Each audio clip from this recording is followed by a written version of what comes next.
A service of KIBMradio.com, the Internet's home for an all old-time radio.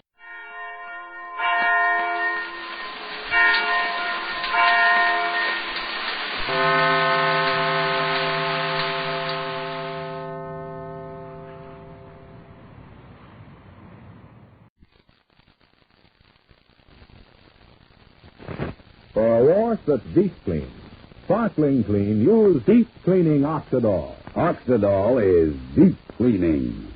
Deep cleaning. Deep cleaning.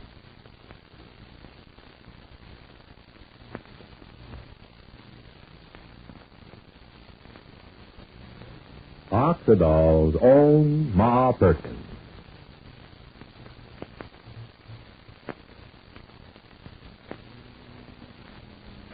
Despite all the claims and counterclaims you hear today, your own freshly laundered clothes still speak louder than anything else about the wash day product you use. When you use deep cleaning Oxidol, what your clothes tell you will give you a pleasant surprise. You see, deep cleaning means Oxidol reaches deep down into the fibers of your clothes and washes out the gray dirt left in by the leading wash day suds, the leading shortcut suds. Now, women saw an amazing demonstration of this fact, and among these women was Mrs. Paul Zurich of Elmwood, Ohio. Listen to what Mrs. Zurich says.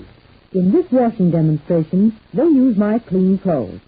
At least I thought they were clean because I had just washed them with the leading suds the way you're told to. But then they washed those clothes over again, this time with deep cleaning Oxidol. You should have seen the dirty wash water come out of those clothes I thought were clean. That dirty wash water showed me Oxidol really can get out the gray dirt left in clothes by those leading shortcut suds. Thanks, Mrs. Zurich. And ladies, here's a suggestion. Next wash day, use deep cleaning Oxidol and demonstrate for yourself how much dirt Oxidol can get out of your clothes. And most important of all, look at the clothes themselves. When you use deep cleaning Oxidol, your clothes look sparkling white and bright. Your clothes feel soft and fluffy. Clothes smell sweet, too. Yes, your clothes look clean, feel clean, smell clean, because they are clean with deep cleaning Oxidol. Yet, Oxidol is really safe. Deep clean clothes stay brighter, new-looking, longer. So don't wash clothes with suds that leave dirt in. Get clothes deep clean, sparkling clean with deep cleaning Oxidol. Oxidol is deep cleaning. Deep cleaning. Deep cleaning. Ask your dealer for Oxidol today.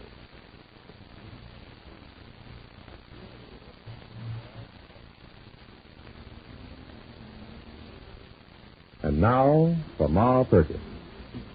Well, once more the cousins have been victorious with one of their evil schemes.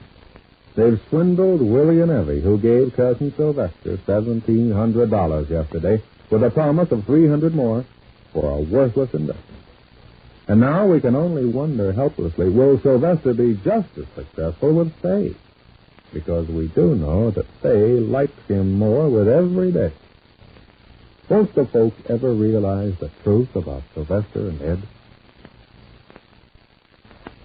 Well, right now it's evening, and there at the house, Ma walks to the foot of the stairs and, well, listen. Say, Sylvester's here. Oh, here you are. Sylvester's on the porch, dear. I saw that car drive up. My goodness, my Sylvester gone and bought a car. He says he's thinking of buying it. This one is just, what do they call it, for demonstrating a sample. Oh, my, you're cute, a sample. Well, my, working at the Perkins lumberyard must be very profitable if Sylvester can afford to buy a car. Oh, Lance, we don't pay Sylvester that much. No, he says he put over some private business deal. Hmm? Business deal. Say, child, I can't remember what you said there, Supper. Did you say you did see Evie today? Evie? Yes, I bumped into her at the Busy Bee. We were doing our marketing. Sorry, Ma. And that's all. Evie didn't say nothing about, well, about a business deal. Business deal? No, she didn't, Ma. You know how Evie's been acting toward us lately. I tried to be very nice, but she hardly answered me. What's this about a business deal? The same one that just got Sylvester the money for his new car? Oh, no. He says I don't imagine it. No. As a matter of fact, Sylvester tells me that he don't know nothing about Willie's and Evie's business deal neither. No, it's just something that I heard from Baker Pendleton. Never mind about it. I'm real sorry that I've made bad feeling between you and your sister, Say. Oh, Ma, that's not your doing. It's Evie's. And if she'd only shown the least little softness, I'd have walked home with her and tried to get things back on a more sensible basis. But she made it very plain she wanted no part of me. Well, it says you done your part, and that was good. Maybe take care of it. As for this business deal, if you want me to, Ma, I can call up Willie. I don't mean now, I mean tomorrow sometime. No, it ain't really none of our business.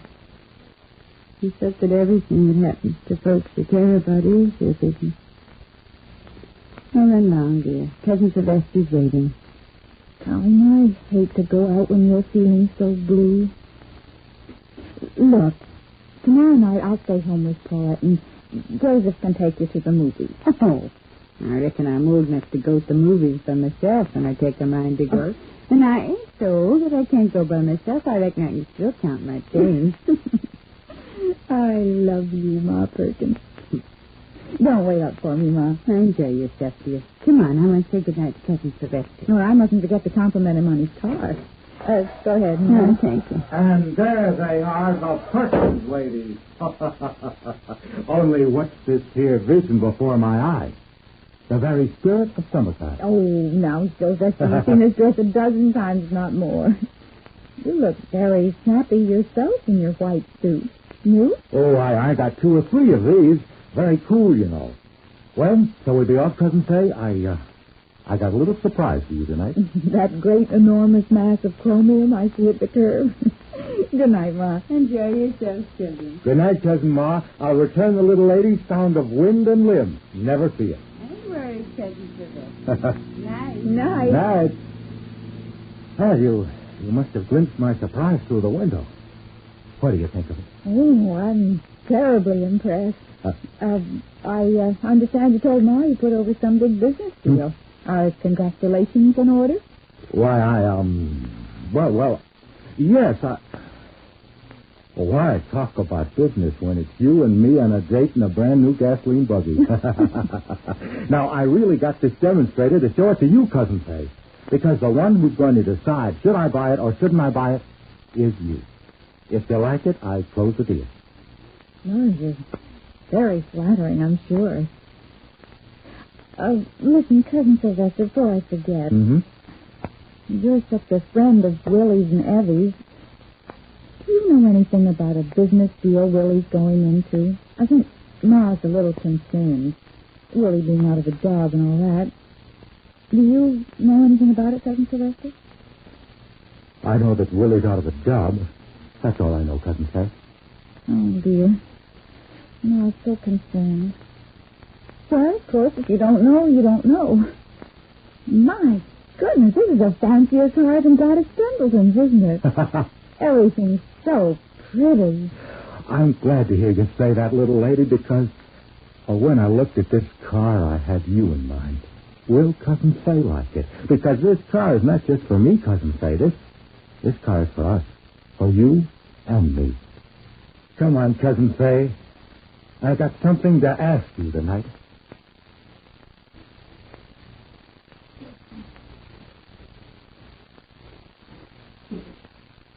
And now our scene changes.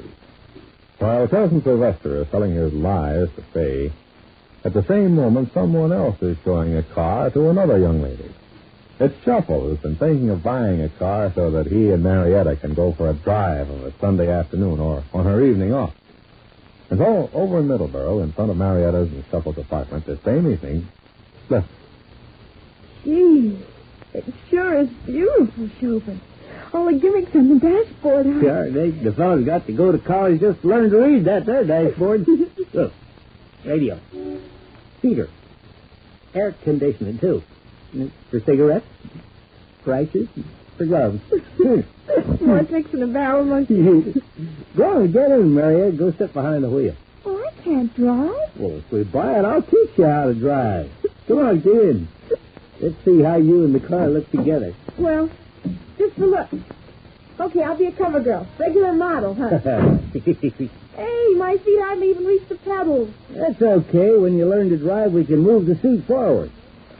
How does it feel sitting behind the wheel, Marietta? Oh, gee, look at me. A car. I could make the down payment tomorrow, and we could go for our first picnic on Sunday. Yeah, except... I know, but... Listen, Shober. Don't you really think you ought to save your money? I mean, you walk to work. Well, this car would just sit in the garage or out here in the street day after day. Now, really, wouldn't we be smarter if we just kept the money in our shoe for the time being? Well, I admit I've got other uses for the money, Marietta, but you give me so much. The only happiness I got in life is the happiness which you give me. I want you to be happy, little girl. Shober, you stop talking like that before you have me boiling. Everything I gave you, you gave back to me, but in spades. Doubled and redoubled. Marietta, you're the most wonderful girl who ever... Well, then you think we shouldn't buy this car? Well, do you want it very much, Shober? Well, yeah, I don't know, Marietta. I just... Darnation, am I parked in the wrong place? Here's the law coming across the street towards us. The law? Gee, we parked wrong or something? What's that big gorilla want? Am I parked in the wrong place, officer? No, sir. You're parked all right. Oh, because it's just a new car. In fact, I ain't even bought it yet. I thought maybe I busted the law or something. No, sir. No law I know about. Oh. Well, then what do you want? What'd you come over for? Huh? I asked you a question. You cops make me so nervous. Well, what's the matter? The cat got your tongue? Well, I'm sorry cops make you nervous, ma'am. What? What did you say? Why, I do believe you got the officer blushing, Marietta. You shouldn't make remarks about officers of the law. They're the ones who protect us, Marietta. Well, I only asked him what he wanted. He still ain't said. Marietta, is that your name? You folks lived here about 4 weeks, ain't you? I seen when you moved in. Marietta. That's a real pretty name, ma'am. Why, officer. Hey, Shober. Look, he is blushing. Why, officer, is this a pickup? You just want to get acquainted? Why, Why, officer.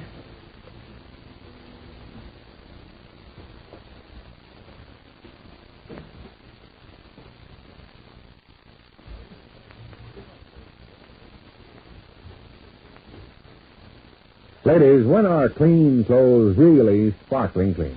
Well, only when you can see they're clean, feel they're clean, smell they're clean. And deep cleaning Oxidol gets clothes sparkling clean. Reaches deep down into fibers for the grimy dirt in clothes, loosens dirt, and floats it away. You can see your clothes washed sparkling white and bright with Oxidol. You can feel the clothes are soft and fluffy. You can smell they're sweet, too. Yes, clothes look clean, feel clean, smell clean, because they are clean with deep cleaning Oxidol. Go for a wash that's deep clean. Sparkling clean, get deep cleaning Oxidol at your dealers now in the same familiar Oxidol package.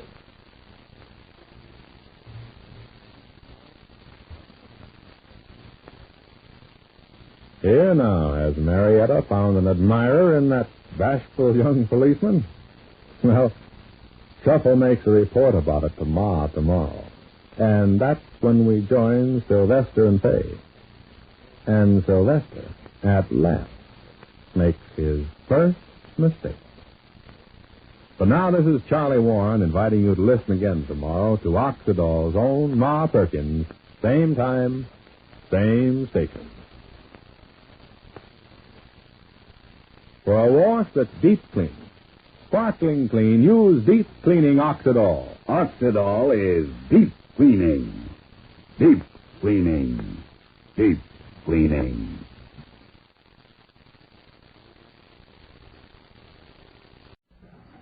Ladies and gentlemen, the secret word tonight is paper. P-A-P-E-R. He spells, too. Really? You bet your life.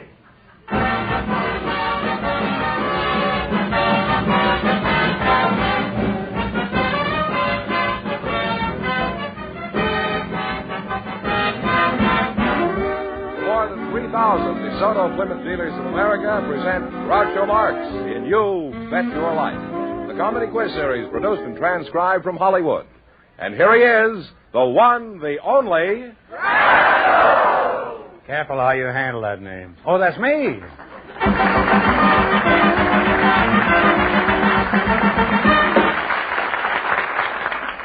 Well, here I am again with $3,500 for one of our couples. Groucho, we have a pair of young, unattached people now who are... Well, how lucky you are. Who've not met each other up until this moment. Oh. I'd like you to meet them now. Just before we went in the air, our studio audience selected them. They're Miss Carol Silverspar and Mr. Robert Murray. Meet Groucho Marx, kid. Well, welcome, youngsters, for the DeSoto Plymouth dealers. Say the secret word and divide $100. It's a common word, something you see every day. Miss Carol Silverspar. Where are you from? That's an odd name, Silverspar, isn't it? Yes, it's Swedish. Oh, are you Svenska? No, just the name. Oh, just the name, huh? And may I ask how old you are? Yes, I'm 20. 20, eh? And not married, huh? Not yet. Don't be so elated, Carol. And Robert Murray, huh? That's right, sir. That's a fine upstand. Where are you from, Bob? San Francisco, sir. San Francisco, huh? And what is your age? 26. You're not married either? No, not married. What do you think of Carol here? Well, my book, she's all right. Kind of cute. Have you got your book with you? Maybe I could... You're in the book business, huh, Bob? No, I'm in the paint business. Oh. I thought you said in your book. Oh, well. I'm in the paint business myself, you know. Fine. I'm what they call the varnishing American. Among other things. Now, what company do you work for? W.P. Fuller and Company. Oh. They have good paints, too, huh? What's your job there? I'm pebble mill operator. Paint mixer. You make pebble? You mean you make big ones, little ones out of big ones? Well, what's a pebble mill? Oh, pebble mill is a tank that's used in making paint. It mixes paint. Oh, in other words, you mix paints, is that it? Yes, sir. Well, how do you mix them? At first, you run a vehicle and a pigment together, and that makes a paste. That's so. I should think if you ran a pigment and a vehicle together, you'd get pork chops.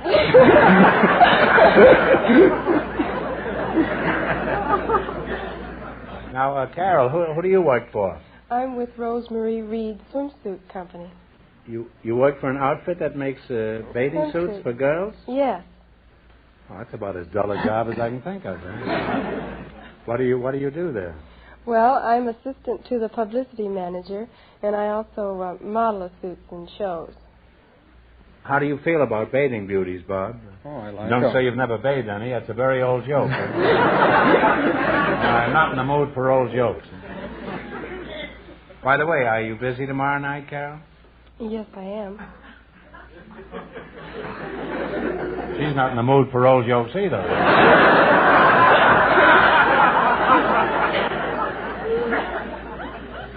Now, in just 1 minute, you're going to play You Bet Your Life for a chance at the $3,500 question. But first, here's some advice I want you to hear about. Have you seen? Did you ride? Did you drive a new DeSoto? Hurry up Do it now. at your dealers today. Yes, do it now. Visit your DeSoto Plymouth dealer and get acquainted with the car that's designed for you and your budget, too. The 1952 DeSoto. Here's a car of solid comfort with chair-high seats that give you plenty of legroom and smooth-riding Oriflow shock absorbers to baffle the bumps. There's added safety with extra-wide windshield and window areas for better vision and safety rim wheels to protect your family in case of blowouts. And remember the protection you get with DeSoto's waterproof ignition that lets you drive in any kind of weather. See it, ride in it, drive the exciting new 1952 DeSoto, the car that's designed for you and your budget, too. Now at your DeSoto Plymouth dealers. It's designed for you and your budget, too. It's the 1952 DeSoto. And remember, the dealers who sell DeSoto also sell Plymouth, the value jewel of the low-priced field.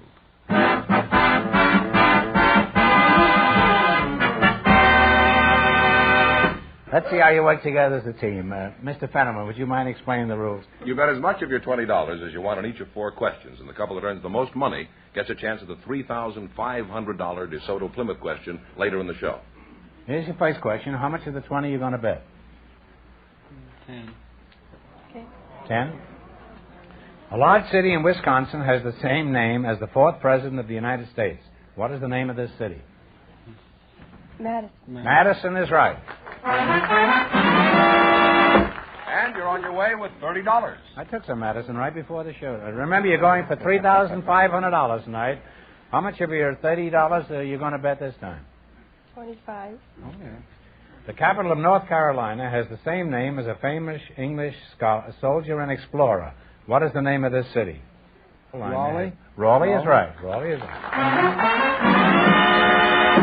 You now have $55. Raleigh. Well, here's your third question. How much of the 55 are you going to bet? 50. $50. One of the largest cities in Texas was named for the first president of the Texas Republic. What is the name of this city? Houston? Houston is right. You climbed to $105. This is your last chance to beat the other couples. You're going to bet how much? We'll take it all. You're going to bet $105. 105. The capital of Nevada was named after a western frontiersman. What is the name of this city? Carson? Carson City is right. And you wind up with a grand total of $210. Thanks, and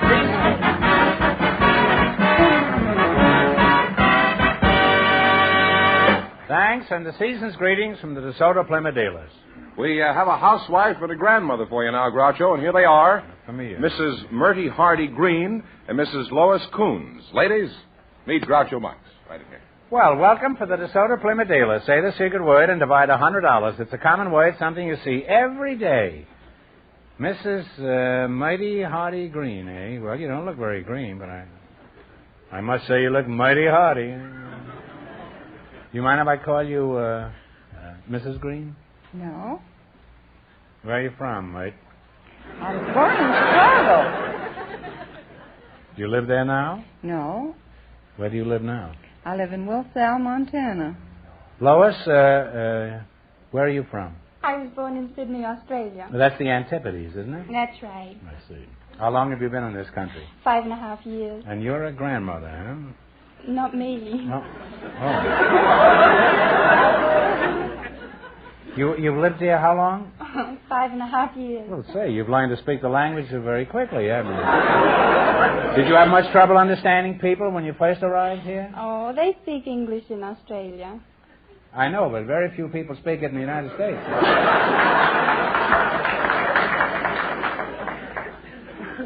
You say you're not a grandmother? No. Well, then, are you a grandmother, Mrs. Yes, I am. Oh. You don't look like a grandmother. I am. May I ask your age? Yes.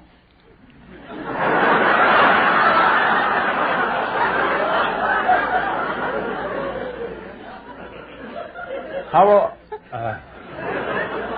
old are you, Mrs. It's a question I always hate to ask. How old are you, Mrs. Green? Well, I was 69 my last birthday.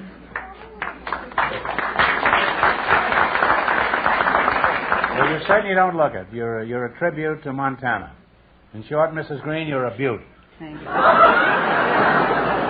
Montana? What brought you to Hollywood, Mrs. Green? And don't say the Santa Fe Railroad, because that joke is older than both of us. Well, I came to Hollywood on business for the National Federation of Grandmothers Clubs of America. The National Federation of Grandmothers? You mean even grandmothers carry union cards these days? They're organized. Lois, how did you... We'll take this up a little later. All right. It's pretty serious stuff, yes. And something I don't want to skim by this. Lois, how did you meet your husband? Unfortunately, I understand you're married. I was in a coffee lounge in Sydney, and an American came in. He was one of the first 3 Americans in Sydney. Then a week or so after that, my mother thought it would be nice to invite 2 Americans down for the weekend, and so she called him up and asked him to come down, bring a cobber with him. Bring what? A cobber. It's What's that? A bear? a cove. A cove. Well, a bloke, a pal. You call it a pal.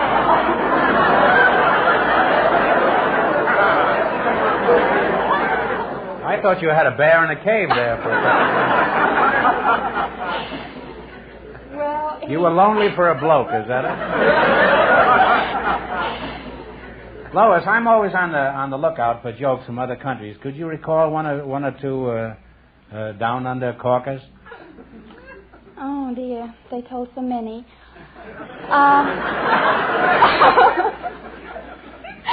Well, there was one about the American airman who was wounded and woke up in an Australian hospital after being unconscious. He opened his eyes and said to the nurse, "Oh, nurse, did they bring me here to die?" And she said, "No, they brought you yesterday."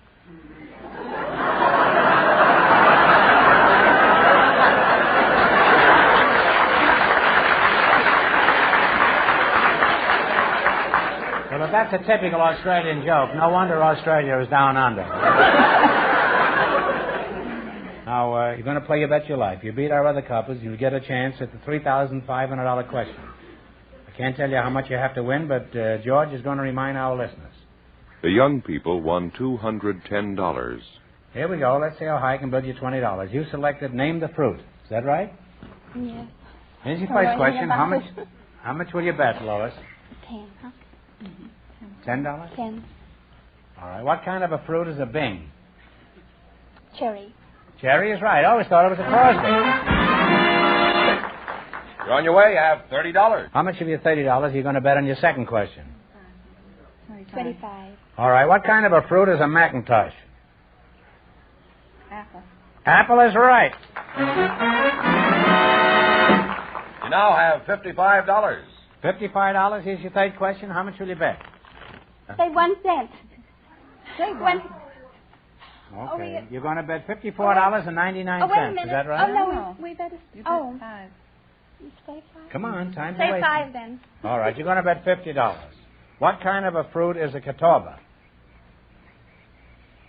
C-A-T-A-W-B-A. Melon.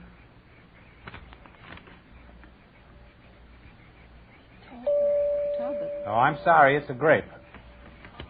You now have $5. Here's your last chance to beat the other couples. How much of the $5 will you bet?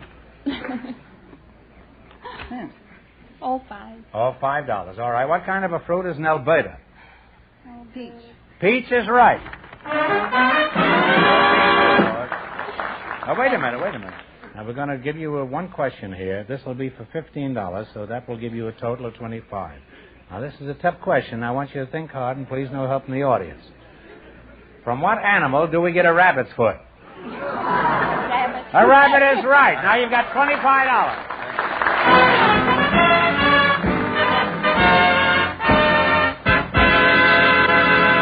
Thanks, and a Happy New Year from the DeSoto Plymouth dealers. Groucho, we have a special guest tonight, Mr. Robert W. Berry, Director of Civil Defense for the city of Los Angeles.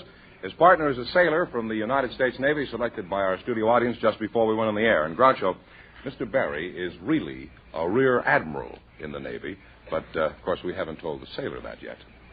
So let's bring him in now, shall we?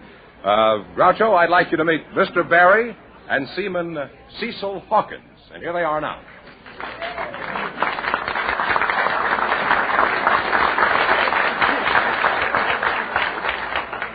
Welcome, kids, for the DeSoto Plymouth dealers.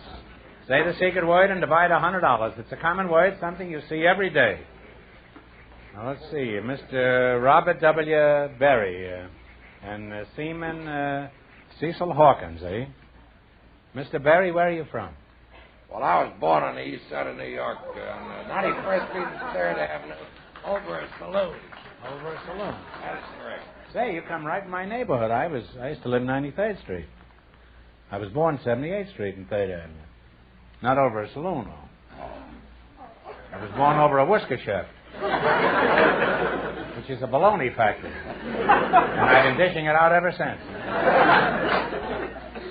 Sailor, what's your home? Shreveport, Louisiana. How old are you? 26. How long you been in the Navy, Commander? Well, I'm not a commander. I'm a seaman. 8 years.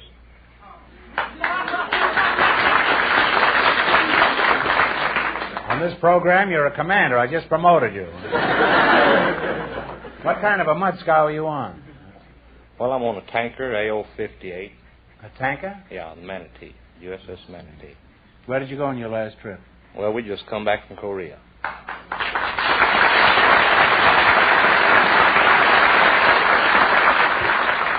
Say, as I recall it, your whole crew went down to the blood bank, didn't they? Yes, sir, the whole crew, 100% of them, donated blood.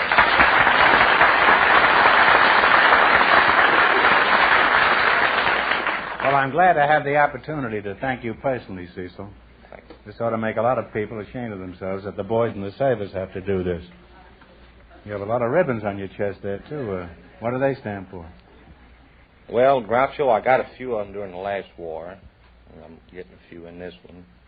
I have the United Nations and the Korean ribbon, Japanese occupation, American theater, and Philippine liberation, and China service, and good conduct, so forth, so on.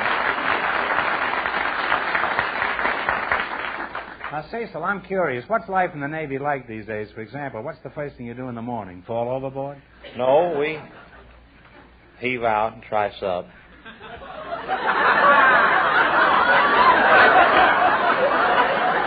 You better explain. I don't think Mr. Berry knows what you're talking about. I do, but he doesn't. You explain it to Mr. Berry. He's a landlubber. Yeah. Well, Mr. Berry, heave out and try sub is that you get out of your sack the first thing in the morning, and after you're out of your sack, you put your rack up. You see, you hook it up where it'll be out of the way of the passageway so the fellows can move about their work, you see. What do you think of it, Mr. Berry? How do you like life in the Navy? How does it sound to you? You think you'd like it? It sounds very interesting to me. Believe me, it sounds very interesting. You can learn something from this fellow here. Huh? I can just see you heaving out and tricing up at 6 in the morning. Now, look, Cecil, you're out here in front of a lot of people. Is there anything about the Navy that you'd like to see change? You know, this is your big chance, you know. Go ahead, speak up. I'll protect you. Well, a lot of Navy people listen all over the world to this show, and, you know, you might be doing some good for it. Well, there's a new uniform they're trying to put out now, Groucho. It has pants pockets, just like the trousers that you civilians wear. Mm-hmm. And they don't look too well. It's sloppy looking, and it's not typical Navy as it always has been. And then the Reveille, they have 0600 Reveille every morning. That's 365 days a year. I'd like to see about getting that changed.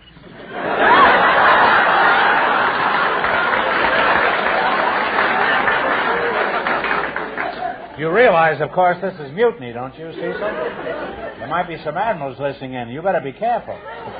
Commander, no, I think I'll make you an admiral now, Cecil. Would you rather be a vice admiral or a rear admiral? Well, since you're promoting me, I'd rather be a full admiral.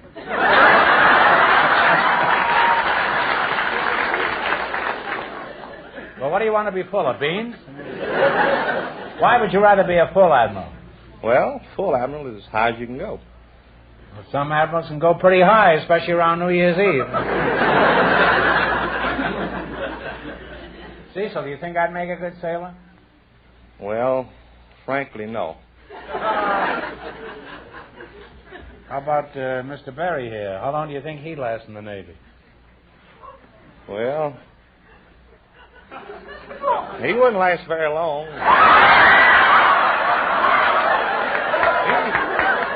He might get through a hitch, then he might not.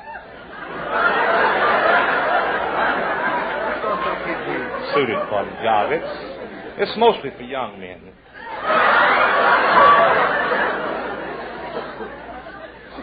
Well, what do you think of admirals in general? Oh, what do you think of generals and admirals? No. What do you think of admirals in general? Well, I hadn't been around admirals very much. Well, I have news for you, see. So this is the first time an admiral has ever been this close to a sailor. Seaman, I'd like you to shake hands with Rear Admiral Robert W. Berry of the United States Navy. All right,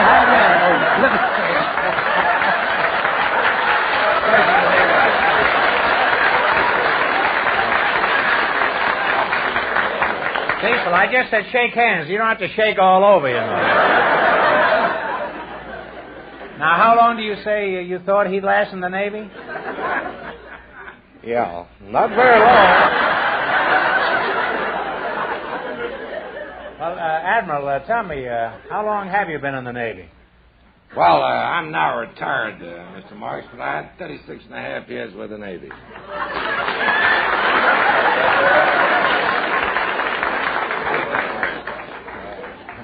Well, even now that you're retired, do you still have to heave out and tricep at 6 in the morning? And if you say yes, I'll cancel your shore leave. Admiral Berry, before we go any further, he's a real nice admiral, isn't he? Yes, sir, very nice. You could be in irons, you know, in 15 minutes. Admiral Berry, before we go any further, I want to thank you for coming here tonight. I know how busy you are, so let's talk about your present job. I understand that you're in charge of civil defense in Los Angeles. Is that right? That is correct, Mr. Marks. And what does that consist of? The main thing is to make certain to see that every man, woman, and child in the city of Los Angeles is conscious of civil defense. Well, that's a very big job. It's tough enough just to see to it that everyone in Los Angeles is conscious.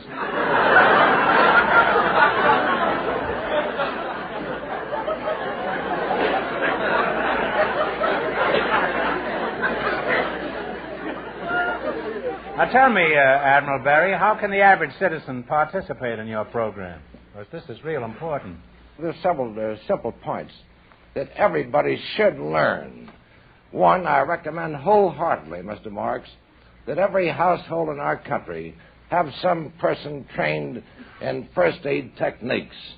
That training is given by our great American National Red Cross.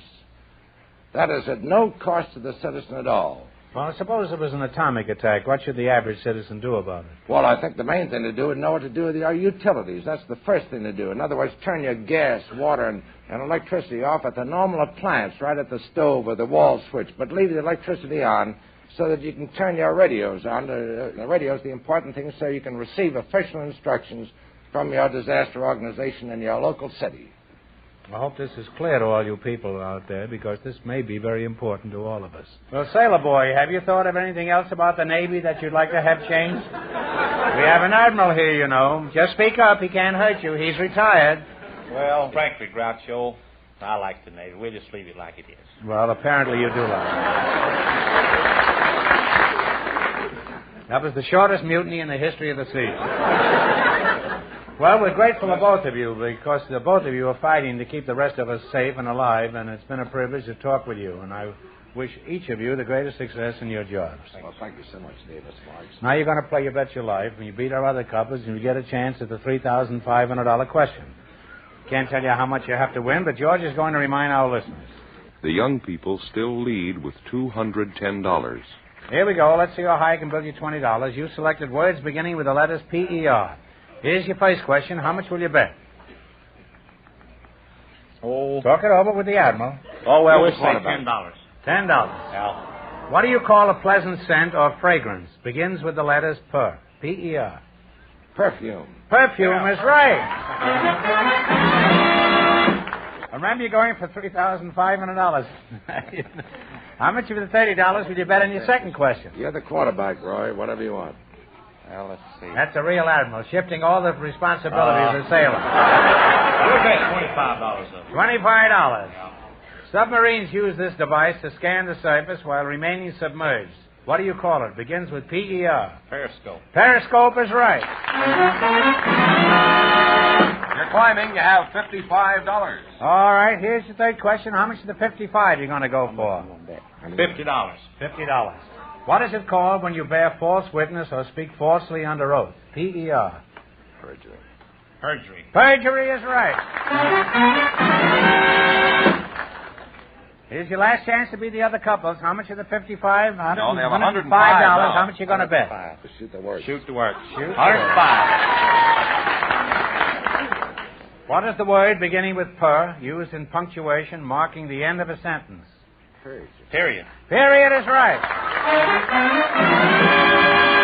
And you wind up with a grand total of $210, and that means that you're tied with the young people, our first couple. They also had $210, and in just 1 minute, you'll both get a chance at the DeSoto Plymouth $3,500 question.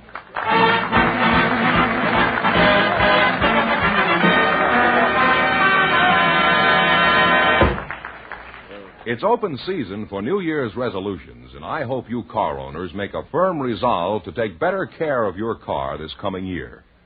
You know, expert service, regular service, including proper lubrication, will add many miles of safe driving to your car, with a definite saving on gas and oil, on tire wear, and on replacement of parts. And friends, no place, anywhere, is better fitted to give you this kind of service than a DeSoto Plymouth dealers, because DeSoto Plymouth dealers service is tailored to the highest standards. The mechanics who work on your car are trained in factory methods. They work with the most modern tools and equipment. And if your car should need it, your DeSoto Plymouth dealer has access to the right factory-tested and approved replacement parts. All this adds up to top service, and you'll find it's courteous service at a fair price. So resolve to do your car a good turn this year. Take it where you see the famous sign of better service, the friendly sign of a DeSoto Plymouth dealer.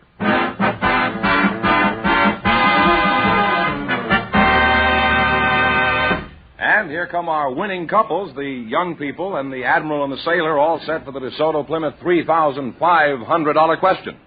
Everybody in. Okay, here we are now. Here we go with two couples tied for a chance at the $3,500. Each couple will decide on a single answer and write it down on one of these cards. If both couples get it right, we'll split the money between them. Okay, you have 15 seconds after I read you the question. Here it is. In 1595, Sir Walter Raleigh led an expedition to South America in search of a mythical city of great riches. Many other adventurers later searched in vain for this legendary city of gold. For $3,500, what name do we know it by? Write it down on a piece of paper.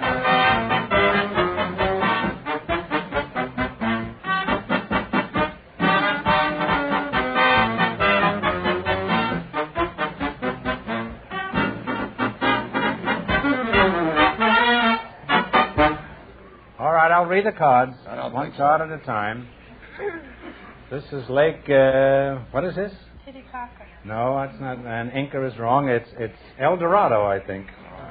El Dorado. El Dorado is right. There it is. Nice try, Rod. Nice try. That was a tough question. I'm sorry. The correct answer is El Dorado. That means the big question next week will be worth $4,000. Well, you lost the big money, but you each won. How much did they win? $210 in the Well, that's not too bad. Congratulations, and thanks to both of you and to all of our contestants on the show tonight.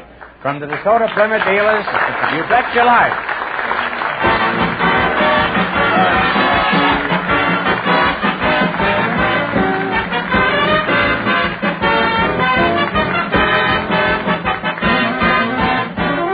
Be sure to tune in again next Wednesday night at the same time for the Groucho Marx Show, when the big question will be worth $4,000. And don't miss Groucho's television show, also presented by the DeSoto Plymouth Dealers of America. And remember, all dealers who sell DeSoto also sell Plymouth. Two great cars, both products of the Chrysler Corporation. And when you drive in, tell them Groucho sent you. Good night, folks, and remember... See the 1952 DeSoto.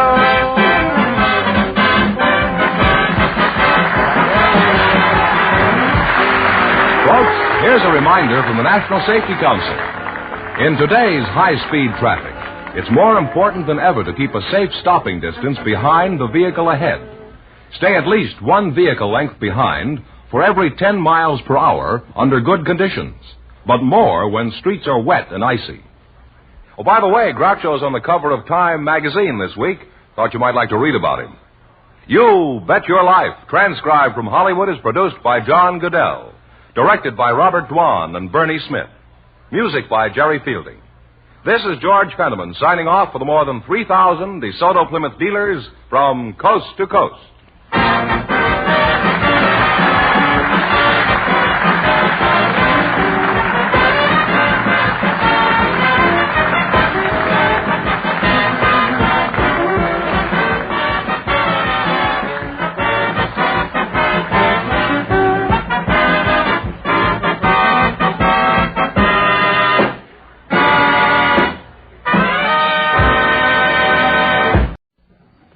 Ladies and gentlemen, the secret word tonight is paper. P-A-P-E-R. He spells, too. Really? You bet your life.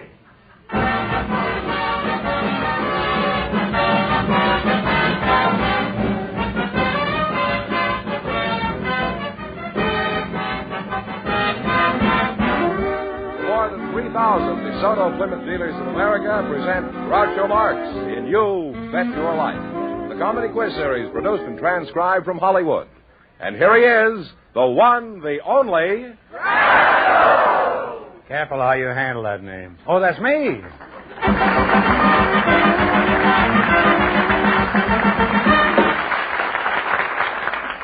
Well, here I am again with $3,500 for one of our couples. Groucho, we have a pair of young, unattached people now who are... Well, how lucky you are. Who've not met each other up until this moment. Oh. I'd like you to meet them now. Just before we went in the air, our studio audience selected them. They're Miss Carol Silverspar and Mr. Robert Murray. Meet Groucho Marx, kid. Well, welcome, youngsters, for the DeSoto Plymouth dealers.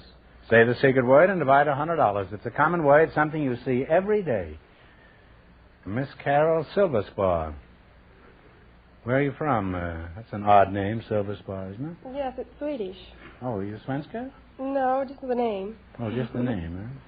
And may I ask how old you are? Yes, I'm 20. 20, eh? And not married, huh? Not yet. Don't be so elated, Carol. And Robert Murray, huh? That's right, sir. That's a fine upstand. Where are you from, Bob? San Francisco, sir. San Francisco, huh? And what is your age? 26. You're not married either? No, not married. What do you think of Carol here?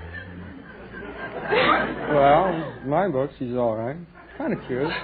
Have you got your book with you? Maybe I could... You're in the book business, huh, Bob? No, I'm in the paint business. Oh. I thought you said in your book... oh, well. I'm in the paint business myself, you know. Fine. I'm what they call the varnishing American. Among other things. Now, what company do you work for? W.P. Fuller and Company. Oh. They have good paints, too. Huh? What's your job there? I'm pebble mill operator. Paint mixer. You make pebble? You mean you make big ones, little ones out of big ones? Well, what's a pebble mill? Well, a pebble mill is a tank that's used in making paint. It mixes paint. Oh, in other words, you mix paints, is that it? Yes, sir. Well, how do you mix them? At first, you run a vehicle and a pigment together, and that makes a paste. That's so. I should think if you ran a pigment and a vehicle together, you'd get pork chops.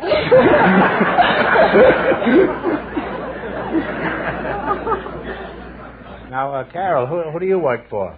I'm with Rosemary Reed Swimsuit Company. You work for an outfit that makes bathing suits for girls? Yes. Oh, that's about as dull a job as I can think of. Huh? What do you do there? Well, I'm assistant to the publicity manager, and I also model the suits in shows. How do you feel about bathing beauties, Bob? Oh, I like Don't them. say you've never bathed any. That's a very old joke. I'm not in the mood for old jokes. By the way, are you busy tomorrow night, Carol? Yes, I am. She's not in the mood for old jokes either.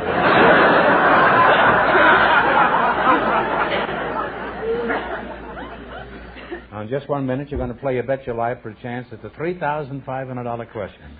But first, here's some advice I want you to hear about.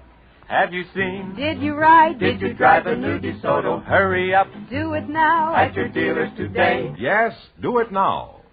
Visit your DeSoto Plymouth dealer and get acquainted with the car that's designed for you and your budget, too. The new, the 1952 DeSoto. Here's a car of solid comfort, with chair-high seats that give you plenty of legroom and smooth-riding Oriflow shock absorbers to baffle the bumps. There's added safety, with extra-wide windshield and window areas for better vision, and safety rim wheels to protect your family in case of blowouts.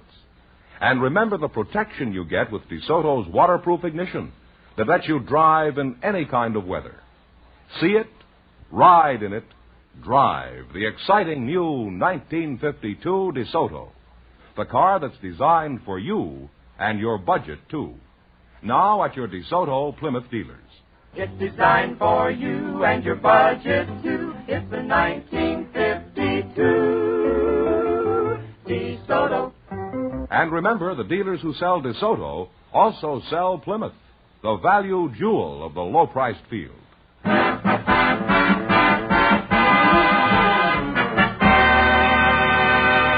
Let's see how you work together as a team. Mr. Fenneman, would you mind explaining the rules? You bet as much of your $20 as you want on each of 4 questions, and the couple that earns the most money gets a chance at the $3,500 DeSoto Plymouth question later in the show. Here's your first question. How much of the 20 are you going to bet? 10. Okay. 10? A large city in Wisconsin has the same name as the 4th President of the United States. What is the name of this city? Madison. Madison is right. And you're on your way with $30. I took some Madison right before the show. Remember, you're going for $3,500 tonight. How much of your $30 are you going to bet this time? 25. Okay. The capital of North Carolina has the same name as a famous English soldier and explorer. What is the name of this city? Raleigh? Raleigh is right. Raleigh is right. You now have $55. Raleigh. Well, here's your third question. How much of the 55 are you going to bet? 50. $50. One of the largest cities in Texas was named for the first president of the Texas Republic. What is the name of this city? Houston? Houston is right. You climbed to $105. This is your last chance to beat the other couples. You're going to bet how much? We'll take it all. You're going to bet $105. $105. The capital of Nevada was named after a western frontiersman. What is the name of this city? Carson? Carson City is right. We're there. And you wind up with a grand total of $210. Thanks, and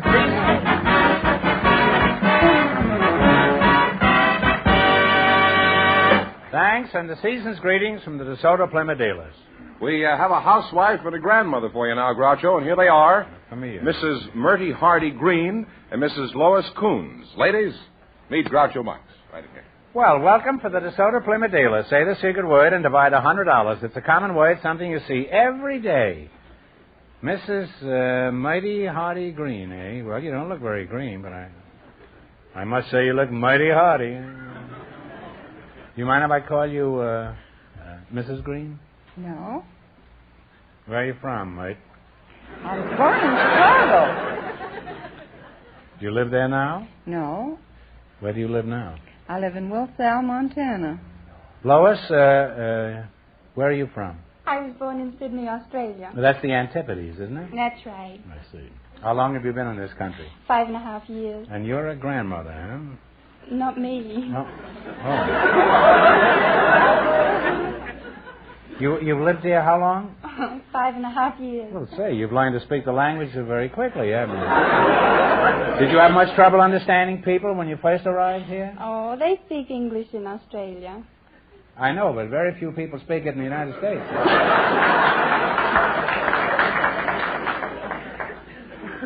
You say you're not a grandmother? No. Well, then, are you a grandmother, Mrs. Yes, I am. Oh. You don't look like a grandmother. I am. May I ask your age? Yes.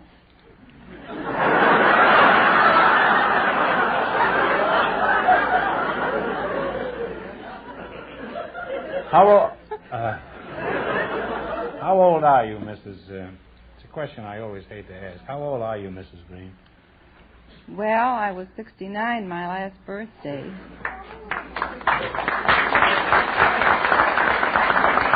Well, you certainly don't look it. You're a tribute to Montana. In short, Mrs. Green, you're a beaut. Thank you. Montana? What brought you to Hollywood, Mrs. Green? And don't say the Santa Fe Railroad, because that joke is older than both of us. Well, I came to Hollywood on business for the National Federation of Grandmothers Clubs of America. The National Federation of Grandmothers? You mean even grandmothers carry union cards these days? They're organized. Lois, how did you... We'll take this up a little later. All right. It's Please pretty do. serious stuff, yes. And something I don't want to skim by this. Lois, how did you meet your husband? Unfortunately, I understand you're married.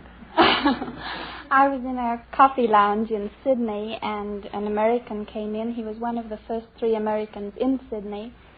Then a week or so after that, my mother thought it would be nice to invite 2 Americans down for the weekend. And so she called him up and asked him to come down, bring a cobber with him. Bring what?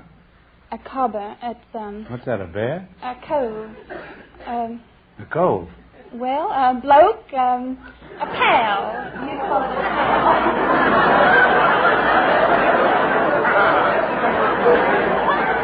I thought you had a bear in a cave there for a second. Well, You were lonely for a bloke, is that it? Lois, I'm always on the lookout for jokes from other countries. Could you recall one or two down under corkers? Oh, dear. They told so many.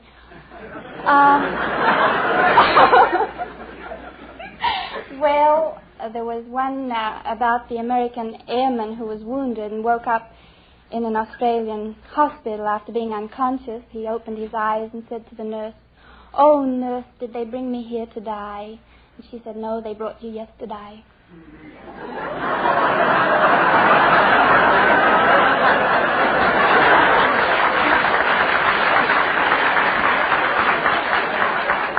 Well, if that's a typical Australian joke, no wonder Australia is down under. Now, you're going to play You Bet Your Life. You beat our other couples, you'll get a chance at the $3,500 question. I can't tell you how much you have to win, but George is going to remind our listeners.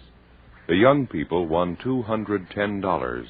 Here we go. Let's see how high I can build you $20. You selected Name the Fruit. Is that right? Yes. Here's your first question. How much will you bet, Lois? 10, huh? $10? 10. All right. What kind of a fruit is a Bing? Cherry. Cherry is right. I always thought it was a Crosby. You're on your way. You have $30. How much of your $30 are you going to bet on your second question? 25. All right. What kind of a fruit is a Macintosh? Apple. Apple is right. You now have $55. $55. Here's your third question. How much will you bet? Say 1 cent. Say 1. Okay. You're going to bet $54.99. Oh, wait a minute. Is that right? Oh, no, we better... Oh. 5. You say 5? Come on, time to Say wait. 5, then. All right, you're going to bet $50. What kind of a fruit is a catawba? C-A-T-A-W-B-A. Melon.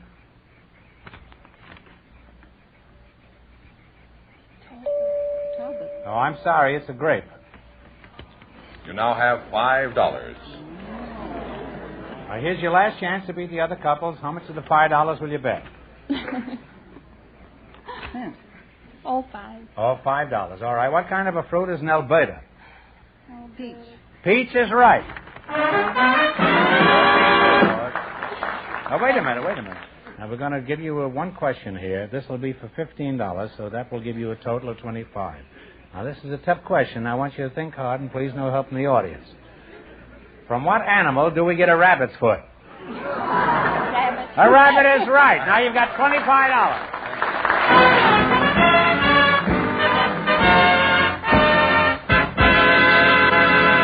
Thanks, and a Happy New Year from the DeSoto Plymouth dealers. Groucho, we have a special guest tonight, Mr. Robert W. Berry, Director of Civil Defense for the city of Los Angeles. His partner is a sailor from the United States Navy, selected by our studio audience just before we went on the air. And Groucho, Mr. Berry is really a rear admiral in the Navy, but, of course, we haven't told the sailor that yet. So let's bring him in now, shall we? Groucho, I'd like you to meet Mr. Barry and Seaman Cecil Hawkins. And here they are now.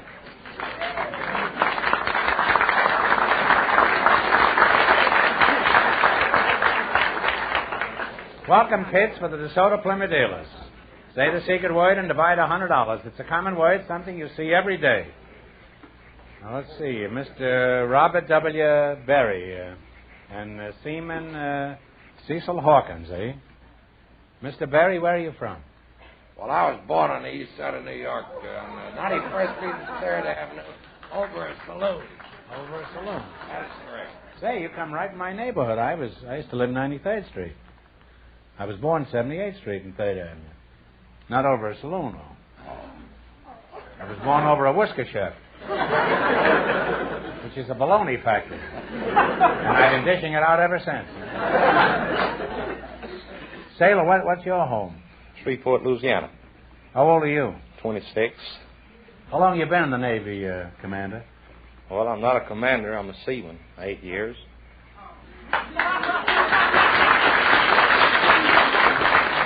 On this program, you're a commander. I just promoted you. What kind of a mud scow are you on? Well, I'm on a tanker, AO-58. A tanker? Yeah, the Manatee, USS Manatee. Where did you go on your last trip? Well, we just come back from Korea.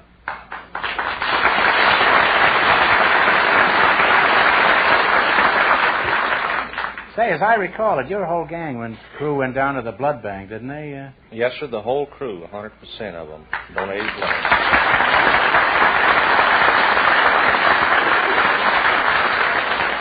Well, I'm glad to have the opportunity to thank you personally, Cecil.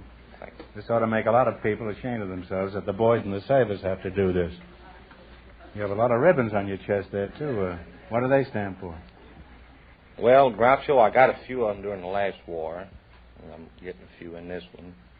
I have the United Nations and the Korean ribbon, Japanese occupation, American theater, and Philippine liberation, and China service, and good conduct, so forth, so on. Now, Cecil, I'm curious. What's life in the Navy like these days? For example, what's the first thing you do in the morning? Fall overboard? No, we heave out and try sub.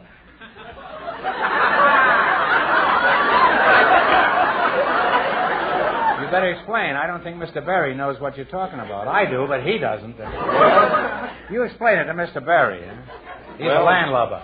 Yeah. Well, Mr. Berry, heave out and try sub is that you get out of your sack the first thing in the morning, and after you're out of your sack, you put your rack up. You see, you hook it up where it'll be out of the way of the passageway so the fellows can move about their work, you see. What do you think of it, Mr. Berry? How do you like life in the Navy? How does it sound to you? You think you'd like it? It sounds very interesting to me. Believe me, it sounds very interesting. You can learn something from this fellow here. Huh? I can just see you heaving out and tricing up at 6 in the morning. Now, look, Cecil, you're out here in front of a lot of people. Is there anything about the Navy that you'd like to see change? You know, this is your big chance, you know. Go ahead, speak up. I'll protect you. Well, a lot of Navy people listen all over the world to this show, and you know, you might be doing some good for it. Well, there's a new uniform they're trying to put out now, Groucho. It has pants pockets, just like the trousers that you civilians wear. Mm-hmm. And they don't look too well. It's sloppy looking, and it's not typical Navy as it always has been.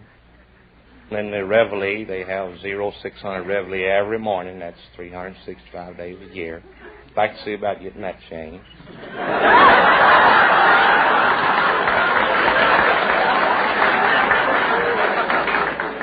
You realize, of course, this is mutiny, don't you, Cecil? There might be some admirals listening in. You better be careful. Commander, no, I think I'll make you an admiral now, Cecil. Would you rather be a vice admiral or a rear admiral? Well, since you're promoting me, I'd rather be a full admiral.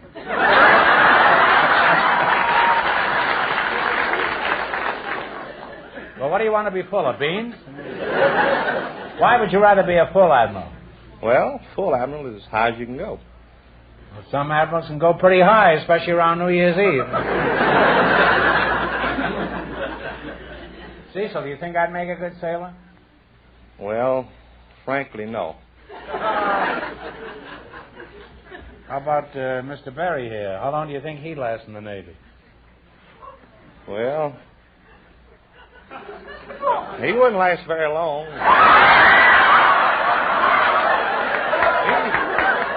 He might get through a hitch, then he might not. I don't think he'd be suited for the job. It's mostly for young men.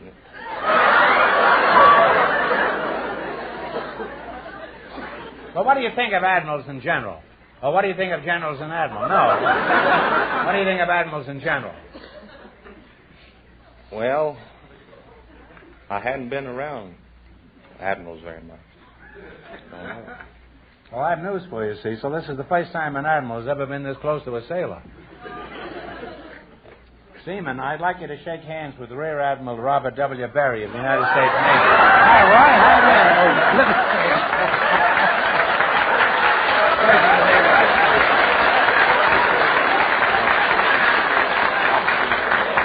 Cecil, I just said shake hands. You don't have to shake all over, you know. Now, how long do you say you thought he'd last in the Navy? Yeah, not very long. Well, Admiral, tell me, how long have you been in the Navy? Well, I'm now retired, Mr. Marks, but I had 36 and a half years with the Navy.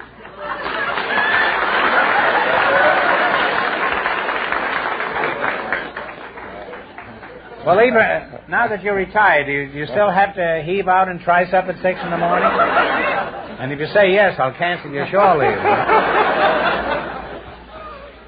Admiral Berry, before we go any further, he's a real nice admiral, isn't he? Yes, sir. Very nice. You could be in irons, you know, in 15 minutes.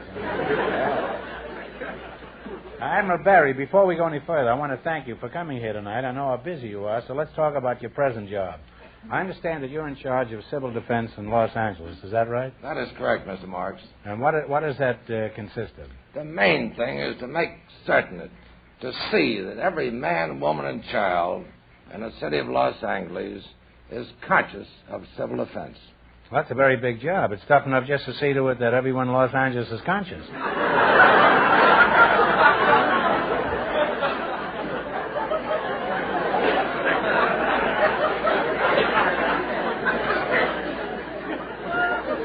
Now tell me, Admiral Berry, how can the average citizen participate in your program?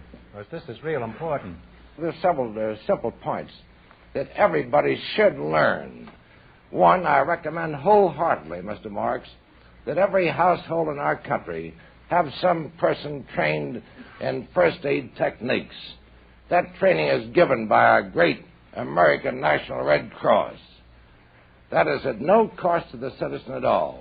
Well, suppose it was an atomic attack. What should the average citizen do about it? Well, I think the main thing to do is know what to do with our utilities. That's the first thing to do. In other words, turn your gas, water, and electricity off at the normal appliance, right at the stove or the wall switch, but leave the electricity on so that you can turn your radios on. The radio's the important thing, so you can receive official instructions from your disaster organization in your local city. I hope this is clear to all you people out there, because this may be very important to all of us. Well, Sailor Boy, have you thought of anything else about the Navy that you'd like to have changed? We have an admiral here, you know. Just speak up. He can't hurt you. He's retired. Well, frankly, Groucho, I like the Navy. We'll just leave it like it is. Well, apparently you do like it. That was the shortest mutiny in the history of the sea. Well, we're grateful to both of you, because the both of you are fighting to keep the rest of us safe and alive, and it's been a privilege to talk with you, and I wish each of you the greatest success in your jobs. Well, thank you so much, Davis Marks. Now you're going to play You Bet Your Life, and you beat our other couples, and you get a chance at the $3,500 question. Can't tell you how much you have to win, but George is going to remind our listeners. The young people still lead with $210. Here we go. Let's see how high I can build you $20. You selected words beginning with the letters P-E-R. Here's your first question. How much will you bet? Oh. Talk it over with the Admiral. Oh, well, we'll say $10. $10. Yeah. What do you call a pleasant scent or fragrance? Begins with the letters per. P-E-R. Perfume. Perfume is right. Remember, you're going for $3,500. How much of the $30 would you bet on your second question? You're the quarterback, Roy. Whatever you want. Well, let's see. That's a real admiral, shifting all the responsibility of the sailor. We'll bet $25 of it. $25. Submarines use this device to scan the surface while remaining submerged. What do you call it? Begins with PER. Periscope. Periscope is right. You're climbing. You have $55. All right, here's your third question. How much of the 55 you going to go for? $50. $50. What is it called when you bear false witness or speak falsely under oath? PER. Perjury. Perjury. Perjury is right. Here's your last chance to be the other couples. How much of the 55? You only have $105. $105. How much you going to bet? Shoot the word. Shoot the word. Shoot. 105. What is the word beginning with per, used in punctuation, marking the end of a sentence? Period. Period is right. And you wind up with a grand total of $210. And that means that you're tied with the young people, our first couple. They also had $210, and in just 1 minute, you'll both get a chance at the DeSoto Plymouth $3,500 question.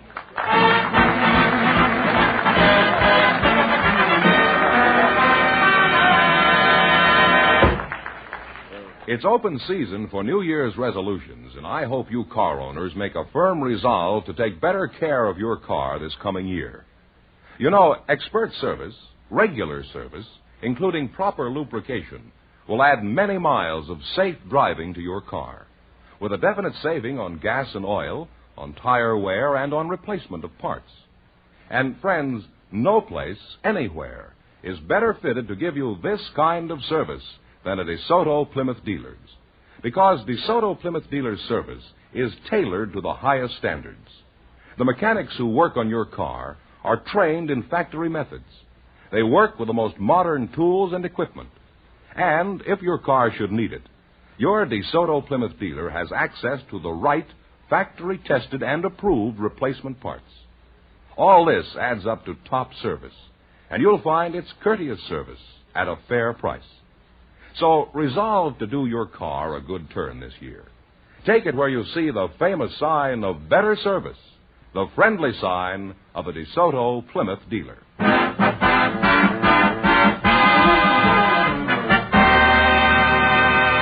And here come our winning couples, the young people and the Admiral and the Sailor, all set for the DeSoto Plymouth $3,500 question.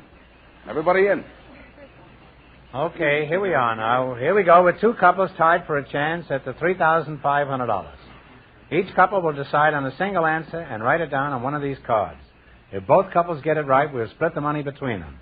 Okay, you have 15 seconds after I read you the question. Here it is. In 1595, Sir Walter Raleigh led an expedition to South America in search of a mythical city of great riches. Many other adventurers later searched in vain for this legendary city of gold. For $3,500, what name do we know it by? Write it down on a piece of paper.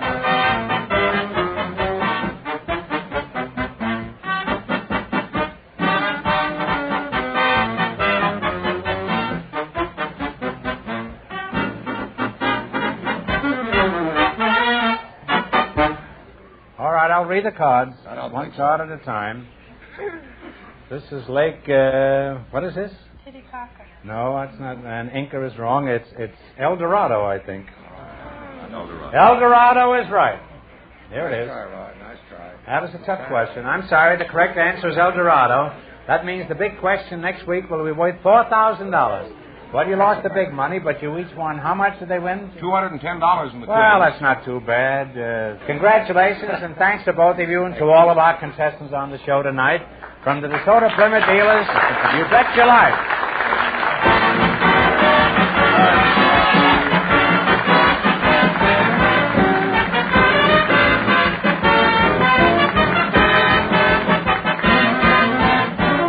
Be sure to tune in again next Wednesday night at the same time for the Groucho Marx Show, when the big question will be worth $4,000. And don't miss Groucho's television show, also presented by the DeSoto Plymouth Dealers of America. And remember, all dealers who sell DeSoto also sell Plymouth.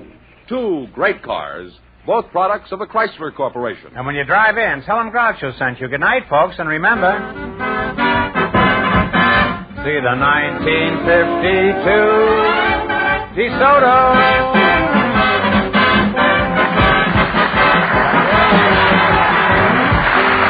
Folks, here's a reminder from the National Safety Council. In today's high-speed traffic, it's more important than ever to keep a safe stopping distance behind the vehicle ahead. Stay at least one vehicle length behind for every 10 miles per hour under good conditions, but more when streets are wet and icy. Oh, by the way, Groucho's on the cover of Time magazine this week. Thought you might like to read about him. You Bet Your Life, transcribed from Hollywood, is produced by John Goodell. Directed by Robert Dwan and Bernie Smith. Music by Jerry Fielding. This is George Fenneman signing off for the more than 3,000 DeSoto Plymouth dealers from coast to coast.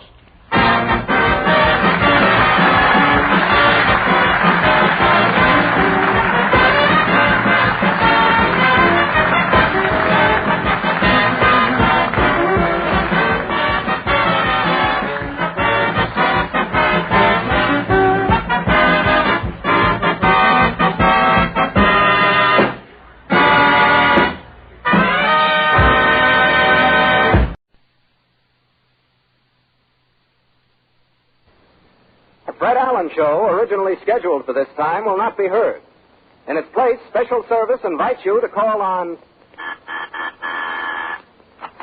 Well, hello. Come right in. Oh, George, we've got company. George Burns and Gracie Allen. Come on in, soldiers, sailors, and Marines of the United Nations, as the Special Service Division rebroadcasts the Burns and Allen Show. Paul Whiteman's orchestra and chorus start the proceedings with I Got Sixpence. I've got sixpence, darling, sixpence. I've got sixpence to last me all my life. I've got tuppence to lend and tuppence to spend, and tuppence to send home to my wife. No cares have I to please me, no pretty little girl to deceive me. I'm happy as a lark, believe me, as I go rolling home. Rolling home, rolling home, rolling home, by the light of the silvery moon. Happy is the day when we line up for our pay, as we go rolling, rolling, rolling, we go rolling home. And now meet the people who live in the burnt house, George and Gracie.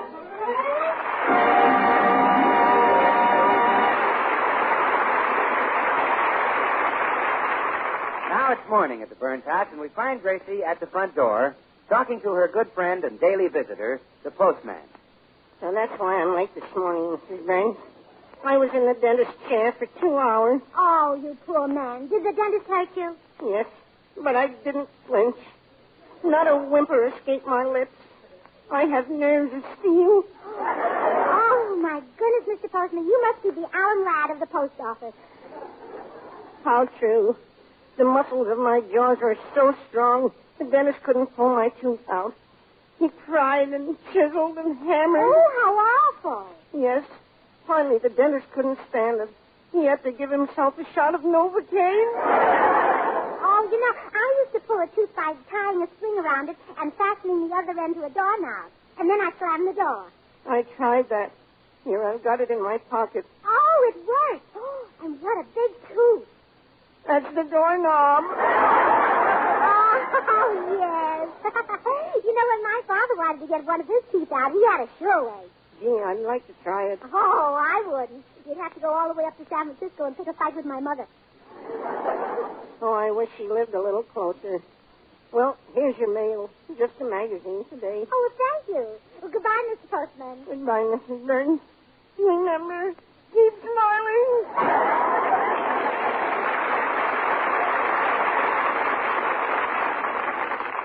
Oh, Gracie, what did the postman bring? My favorite magazine.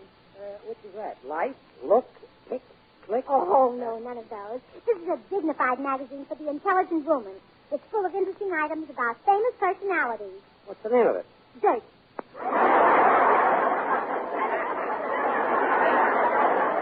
Yes, that's very dignified. It has real inside facts that no other magazine would dare print. And just listen to this item. whose wife has been going out with who, and who is burned up about it? Who? Oh, naturally they don't tell that. They have to draw the line somewhere. Well, naturally. Oh, and here's the real news. Over here on the society page. It says that Freddie Langdon, the millionaire playboy, is opening up his Beverly Hills home for the summer. Freddie Langdon? Yes. Just look at these pictures of him. Oh, isn't he beautiful? He doesn't look like so much to me. Oh, look at this one in the baby suit. Oh, look how broad he is. I'm just as broad as he is. Yeah, but his is in the shoulders. Probably got on water wings or something. Come in. Oh, hello, Gracie. Oh, hello, Tootsie. You're just in time. The new issue of Dirt came this morning. Oh, I adore Dirt. Oh, me too. And this week they have a picture of Freddie Langdon, the playboy. Here he is in a bathing suit. How do you like him? Oh, Tootsie, for Pete's sake. Look, why don't you stop? I look as good in a bathing suit as he does.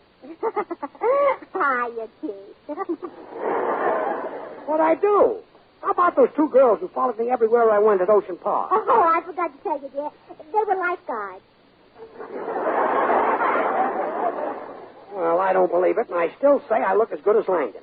I'll go upstairs and I'll put on my bathing suit and prove it.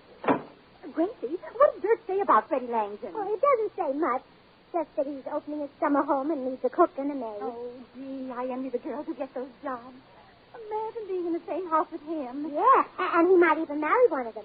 I read a story about a millionaire playboy who married his cook. Really? Yeah, he was wasting his life gambling for hours at the martini table and drinking one dry roulette after another. Oh, isn't that awful? But just in time, he looked at his cook and realized that he loved her for her loyalty and her simplicity and her ponchos. Oh, Gracie, could that happen in real life? Well, of course it could. Why, I'll bet that... Say, Tootsie. Huh? Why don't you apply for the job as Freddie Langdon's cook and marry him?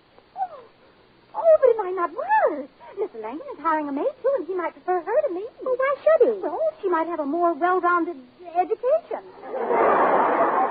Oh, wait, I've got it. I'll take the job as maid. You? Yes, and as soon as you've landed him, I'll quit. That way you won't have any competition. Oh, Gracie, you're a real friend. Hi, girls. What's new? Oh, hello, Bill. Bill, you can be the first to congratulate Tootsie. At last she's going to fulfill her destiny. Really? Got a job as a stevedore, huh? Oh, no, Bill. Tootsie's going to marry a millionaire. Bill, it's Tootsie. Well, girls, here I am. My bathing suit seems to have shrunk a little bit.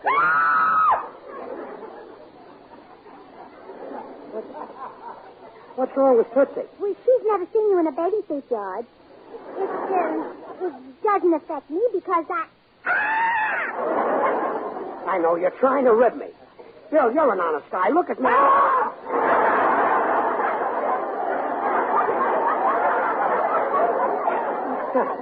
Another coming.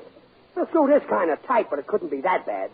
I better take a good look in the mirror.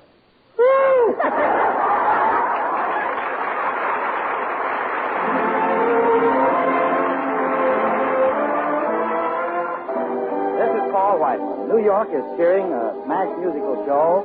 It's called Oklahoma. And here's one of its top tunes. People will say we're in love.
Gracie's plan to get Tootsie married to millionaire Freddie Langdon is now in operation.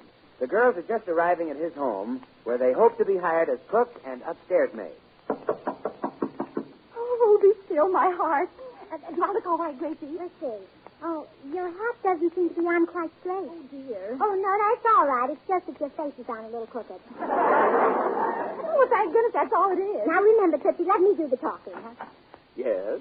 Are you Freddie Langdon, the well-known Playboy? Playboy? Just who are you? Well, we've come to answer your advertisement for 2 servants. Oh, well, that's different. At last I've got help. Come right in. Do you think we'll do? Well, you'll do as the maid, but I don't know about your friend here. I need a cook, not a butler. Oh, no. This isn't a butler. This is Miss Stagwell, the cook. Oh, I see. Is that her regular position? Oh, no. The damp weather makes her bend over like that. Say how do to Mr. Langdon, Tootsie. How do you do, Mr. Langdon? Hey. Stagwell, in this house, the cook does not bite the master's ear. Oh, goodness, Gracie, he's touchy. Oh, but he's right, Tootsie. You shouldn't bite his ear before he's seen your references. Now then, Miss... LaFleur. Mimi LaFleur. I'm a French maid. French? Oh, yes. And I wasn't always a maid. Once my father owned a castle in France, but we lost our castle and all our money. You don't speak with a French accent. We lost that, too. No doubt. Would you like me to explain your duties to you, Miss LaFleur? Yes. Yes. Yes. That's French for oui. You're a very unusual servant, Miss LaFleur. Where was your last place of employment? Oh, I've been working for a party named George Burns. And why did you leave him? Well, Mr. Burns wanted me to be more than a maid to him. Beast. I don't blame you for quitting a rotter like that. Dad, why do there have to be such men? I don't know. Sweet, innocent girl like you. You, really are an awfully cute little thing, Miss LaFleur. Oh, Mr. Langdon. Oh, yes, you are, Miss LaFleur. Or do most people call you Mimi? Oh, no. Very few people do. Has anyone ever told you you're very good looking? Naturally. I should think they would. Your eyes are like stars, and your lips... Oh, what's the matter, Tootsie? Gracie, am I mistaken, or am I getting nowhere here? Oh, that's right. Mr. Langdon, you shouldn't be telling me those things. You should be telling them to Miss Stagwell. To Miss Stagwell? Well, certainly. Someday Miss Stagwell will make a lovely wife for some nice man. Well, thank goodness I'm a rat.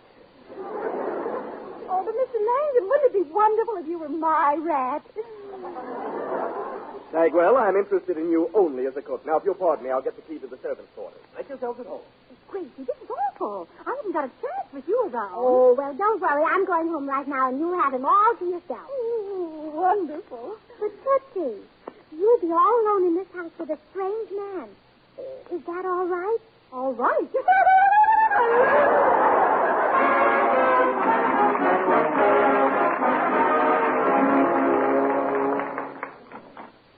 Hello, dear. Home again. Where have you been? Out trying to get Tootsie a husband. Oh, why don't you give up? No man would ever look at that broken-down dame. Oh, George, that's not nice. Everybody picked on poor Tootsie. Even the government insulted her. The government? Yes. They gave her a number 17 shoe stamp, and she only wears number 14. Yeah, she's a toe dancer. Mother rapped her feet when she was a kid. I'll answer it. Yes? Are you George Burns?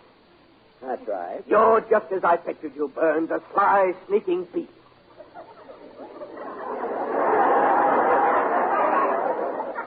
Huh? What have you done with my upstairs girl?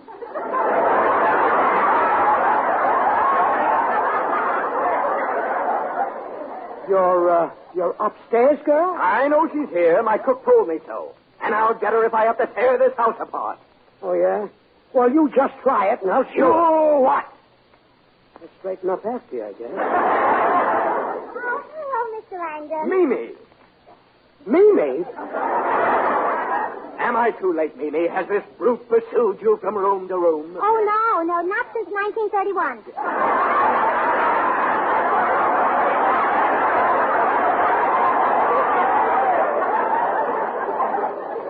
Gracie, what is this? Oh, Mr. Langdon, I'd like you to meet my husband. Your husband?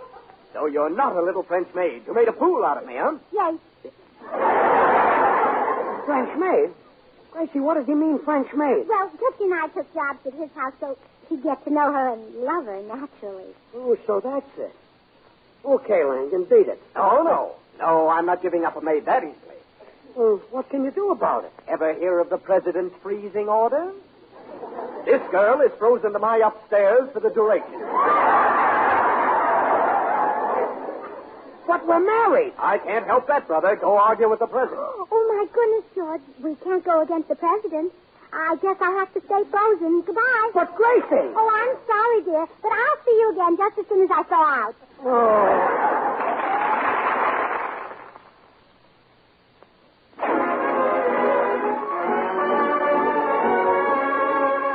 Here's Jimmy Cash singing a new tune that's a mighty cute tune. The Right Kind of Love.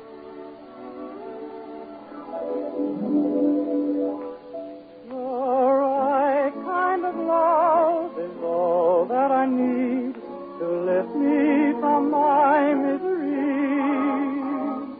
My worries would end if someone would send the right kind of love to me. The right kind of love is so hard to find. It's rarer than pearls in the sea. I tried and I tried, but just can't decide the right kind of love for me. What I'm looking for in the one I adore isn't diamonds and rubies and pearls. He just has to be kind of crazy for me. Now please, is that asking too much? I'll work and I'll slave, I'll kiss and I'll save when I find my gal, yes, won't heaven be kind and help me to find the right kind of love for me?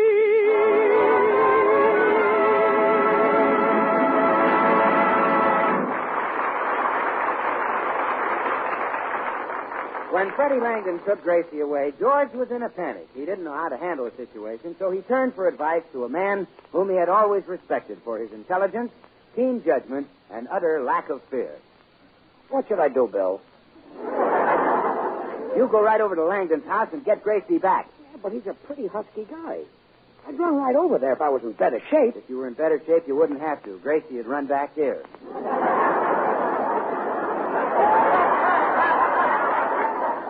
Now, look, Bill, George, I'll bet you could take this fellow, Langdon, if you used the Goodwin system. What's that? Well, you just grab his right arm in your left hand, grab his left arm in your right hand, pull him towards you, wrap both arms around him, and squeeze until he gives up. Well, do you think it'll work, Langdon? Well, I don't know. I never tried it on a man. Okay, Bill, that's enough. I'll do my own thinking. How I do. Come in. Greetings, friend Burns. I trust I find you well. Oh, hello, Cue Ball. Cue Ball. Sir, I am Nigel Bolingbroke, America's most distinguished actor. What do you want? I want to borrow $10. Look, you're not getting any $10 out of me. Now beat it. Very well. I shall hold no bitterness. Goodbye, Burns. Farewell to you, handsome Bill. Well, farewell, Cue. What'd you call me? Handsome Bill. That's what all the girls call you. Oh, really? Why, certainly. And you know, handsome Bill, I've always wondered if you're as generous as you are handsome. Oh, don't be ridiculous. How could I be? There's you're quite right. You are a handsome rascal, you know. You have the classic features of Alexander Hamilton. Oh, well, thanks. But I'm not sure I know what Hamilton looked like. Why, I'd love to show you. There's a splendid picture of him on a $10 bill. Oh, no, you're not getting $10 out of me.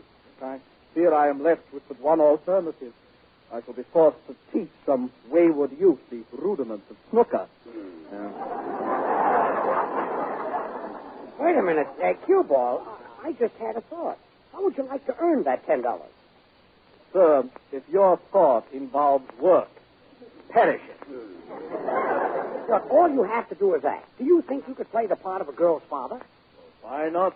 One of the greatest roles was that of Colonel Cobb, father of Mary Lou Cobb, in a drama of the Old South entitled Moonlight and Cornpone. Well, okay, today you're Tootsie Sagwell's father. Yes, Colonel Sagwell. Come on, I'll explain it to you on the way. One moment, please.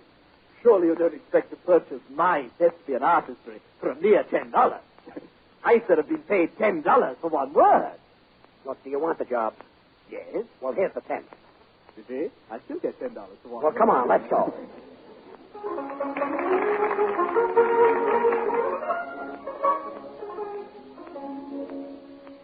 Gracie, you think I'm getting anywhere with Mr. Langdon? He hasn't proposed yet. Oh, don't worry, he will. I love that subtle hint you gave him. Serving 6 courses of wedding cake for dinner. Yes. And did you like the way I decorated the cake with icing? Oh, wonderful. The little bride and groom on top kissing each other. And written underneath, it should happen to me. Oh, I thought that was subtle, too. And, Tootsie, if he doesn't propose tonight, you can give him a stronger hint at breakfast. What? Well, put a diaper in his napkin game. Oh, Gracie! Mr. Langdon, there's someone at the door. Answer it. You want me to answer it? You're supposed to be the servant here. Oh, I'm the upstairs girl. I don't let anybody in unless they knock on the roof. Oh, what's the use? All right, I'll answer. Aha! So you, sir, the scoundrel, has been trifling with my daughter's affections. I beg your pardon. Why, Mr. Gracie, this is Tootsie Sagwell's father, Colonel Sagwell. He's come here to make Mr. Langdon marry Tootsie. Oh, I see. Oh. It's kind of cute. Now, see here. Quiet, Yankee. Sir, if you all know what's good for you all, sir, you all better marry my little gal right now. Tell me, daughter, did this young Yankee try to take advantage of you? Did he try to kiss you? No, make him do it, Patsy. Confound yourself. You've dragged the proud name of Sagwell. A Sagwell in the mud. And now, sir, you got to marry my daughter. Now, see here, this is blackmail. Look, Mr. Langdon, if you let my wife come home with me, I think I might be able to call the colonel off.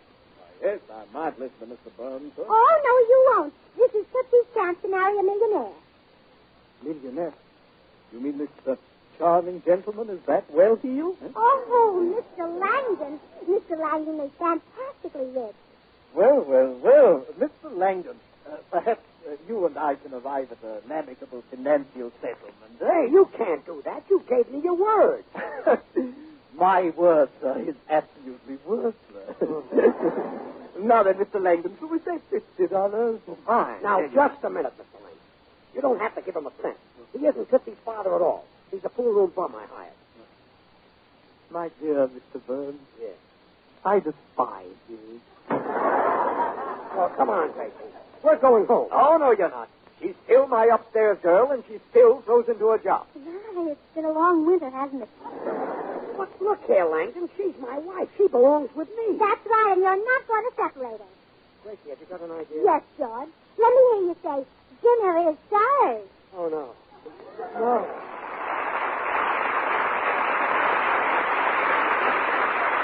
The Burns and Allen Show was rebroadcast especially for you men and women in the armed forces of the United Nations.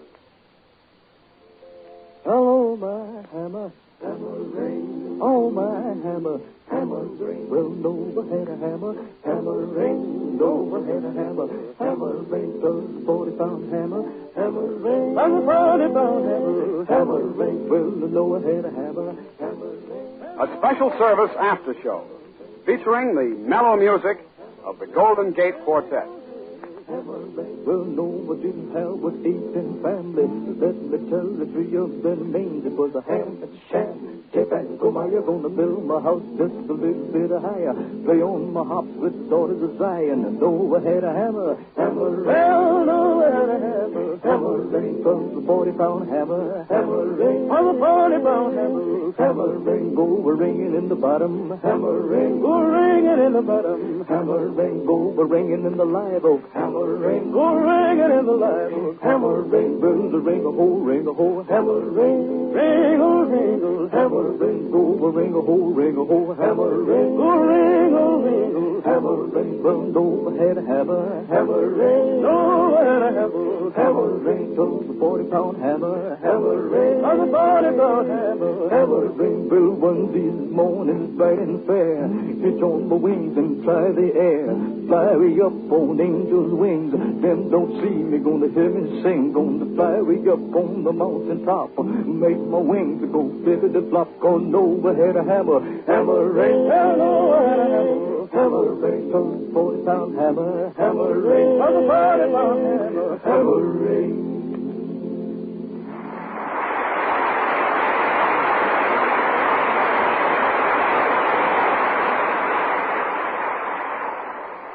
All aboard, Lord Cheetos. Get on board. And I get the ticket down by Lord Cheetos. All aboard.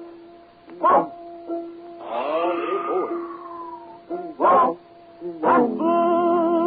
The train is coming. You better get to business right. You better set your house in order for him. You know the train's gonna keep it tonight. Don't you have the whistle bow, have the bells a song. Don't you have the engine exhausted for him. You know the train's gonna keep it tonight. Now people see innocent, the renegade goes in. Can't you imagine that you can hear this train go? She goes so down, lost the you know the train's gonna be there.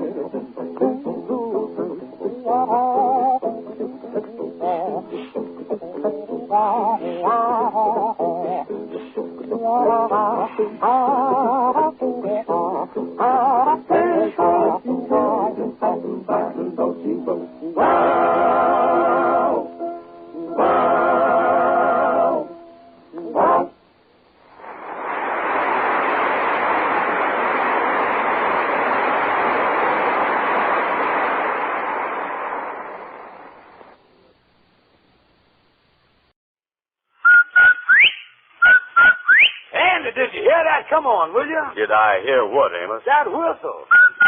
That's the Rinso White whistle. And Rinso means us. That's right. Rinso gets clothes Rinso White. And Rinso presents the Amos and Andy Show with Shorty the Barber, Hattie McDaniel as Sadie Simpson, and Adele the Rhythm Boy.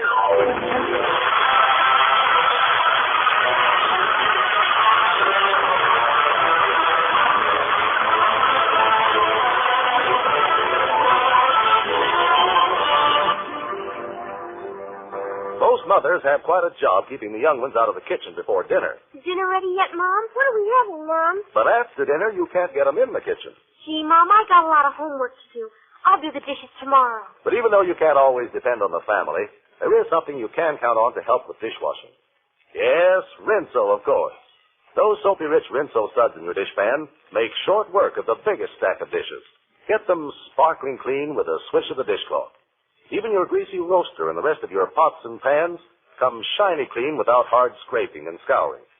Besides, Rinso is anti-sneeze and easy on your hands.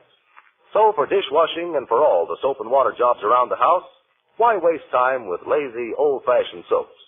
Save work and time with Rinso. Now, sit back, relax, and enjoy the story of Amos and Andy.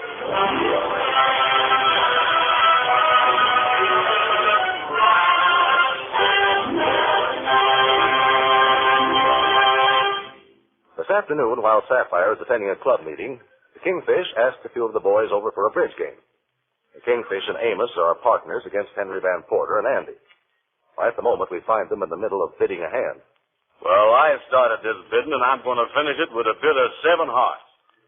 Yeah, you really been doing some bidding there, Henry. That's a grand slam you done hit there.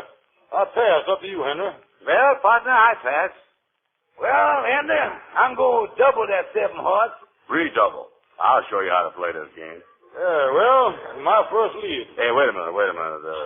Before we start, I just want to ask one question. All right, Andy, what is it? Tell me this, fellas. Is the king the one with the whiskers? Oh, Andy, you sure you know what you're doing there? Of course I do. And another thing, is Deuces wild? Oh, wait a minute, sir. Now, let me get a scorecard off the desk over here. I tell you what, we keep it on the back of this calendar. Hey, wait a minute, boy. What's the matter now? I just happened to look on this calendar here. What is the date today? Well, let me see. The day is the 12th. Look here on the calendar here. I just happened to notice that on the 13th, my wife has got written down there the word birthday. Boys, I was lucky to see that. Tomorrow is my wife Sapphire's birthday, and I got to do something about it right now. Yeah, well, let's stop this bridge thing, cause I don't think we're getting nowhere. Hey, let me think here. What can I get the old gal that she can really use? Well, how about giving her a course of beauty treatment? No, I had her fixed up at the beauty shop last month. Yeah, she looked fine until she went out in the rain. Her whole face washed away. Well, if you want to give her something for in the morning, you better get going. Ain't you got no money? Well, now, let me see. She got $5 hid around the house here someplace. I don't know if it's in the cupboard or not. What's in the sugar bowl? Lately, we've been keeping mustard in there. Yeah, we kind of short on sugar, too. Well, we was short on flour, too, but Mrs. Van Porter found a store that got in some lately, and she went down and got 100 pounds. 100 pounds? Yeah, she wanted to get some before the hoarders got there. Them hoarders will grab the flour as fast as the weevils do. This in the world. Yeah. Hey, wait a minute. I know where the $5 is. It's in a handkerchief box. Well, you can't buy very much today for $5, Kingfish. Why don't you consider opening a charge account? Yeah, and save the $5. Yeah, well, come on, Henry. Go shopping with me. We'll open a charge account. How do you do it, Henry? Well, it's just a matter of your standard and reputation in the community. Well, I've got a reputation, all right. Well, let's go anyway. Maybe the man ain't heard about it.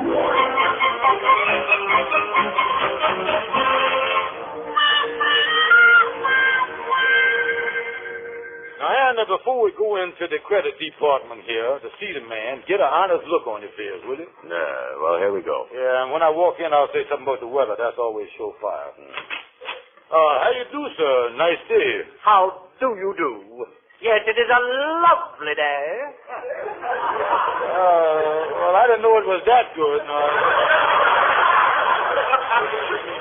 Mister, my name is Honest George Stevens, and this year is first of the month brown.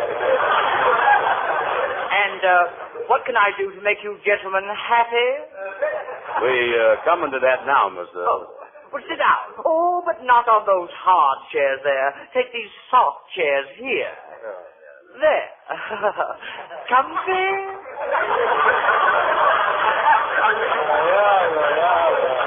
You feel fine, thank you. Oh. Now, Mr. Stevens, did you wish to open a charge account? Yeah, so that's exactly why I come here. Oh, how wonderful. You make us very happy. There's nothing that gives us more pleasure than to serve you, to give credit, to make life a little easier for you. Believe me, Mr. Stevens, our merchandise is at your disposal. After you finish with him, mister, I want to talk to you, too. Yes, you know, this store has become near and dear to my heart.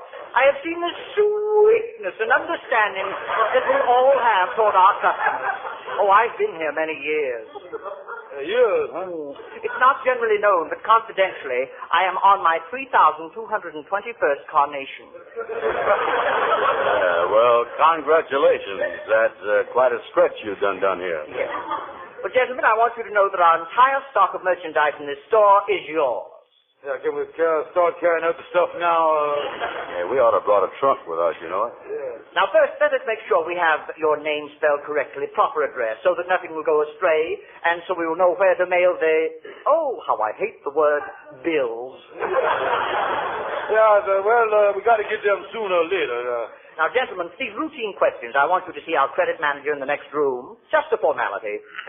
Wait here a moment. I'll see if he's busy. Don't tell nobody about this place, Hannah. Let's keep it all to ourselves. Yeah, you know I love that man. You may go in and see him now. He's on the phone, but he'll be right with you. Just walk in, And remember, we want you to take advantage of our liberal credit service. Thank you, sir. Thank you. Come on, Andy. Yeah. What is that, Smith? Well, issue a warrant for his arrest immediately. Those bills are supposed to be paid on the 10th of the month, and here is the 12th. Put him in jail. Good luck. Andy, when we walked in that door, we didn't go into another store, did we? Hey, the man is waiting. How you doing, mister? Nice day, ain't it? What's nice about it? You applying for credit? Yeah, my name is George Stevens. This is my sister, Mrs. Brown. George Stevens. Address, please. Here's my card here with all the stuff on it. Run your fingernail over that, mister. It's all gray. That's sticking up there high. Bank references. Name 1. Piggy.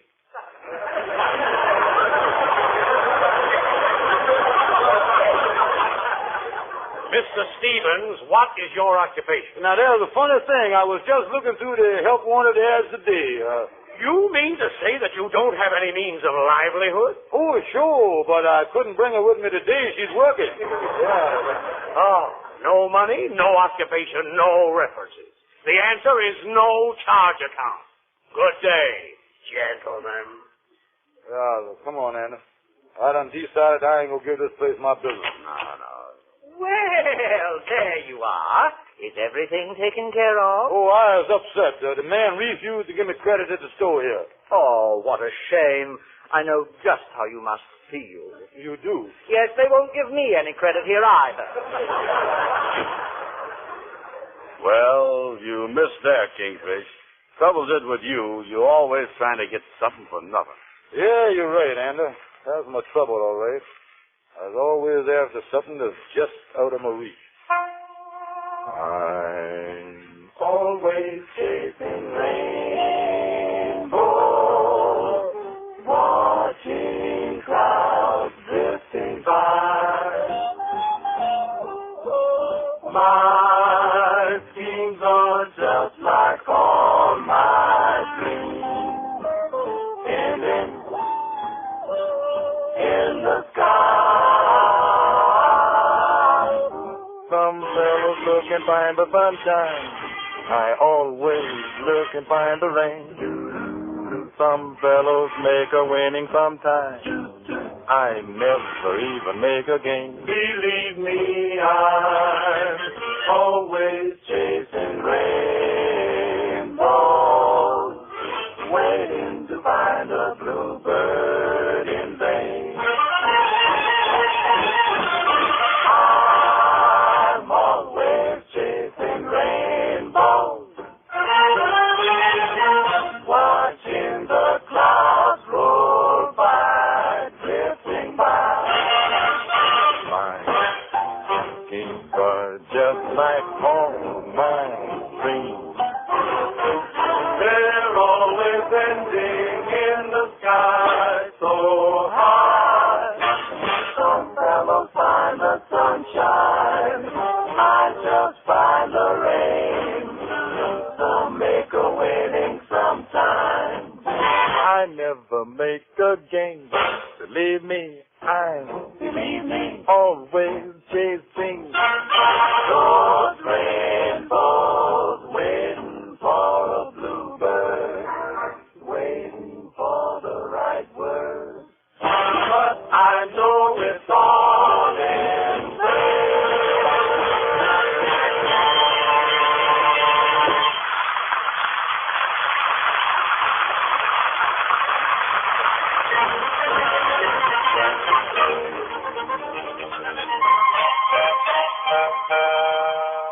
Well, hello there, Cedar. Hello there, sleeping sickness. What do you look so worried about?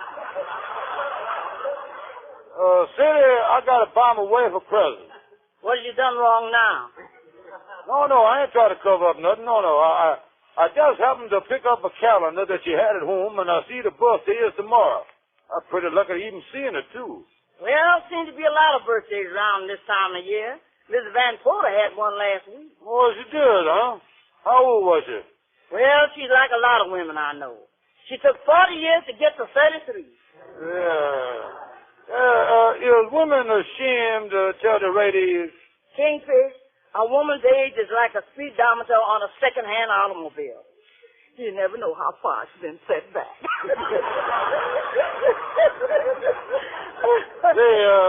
Women's sure touchy about the ages, don't they? Yeah, and I can't understand it. I don't see why all these women want to hide their age. Just plain foolishness. What difference does it make if people knows how old you is? Yeah, that's right. Sure is. How old is you, Sadie? None of your business.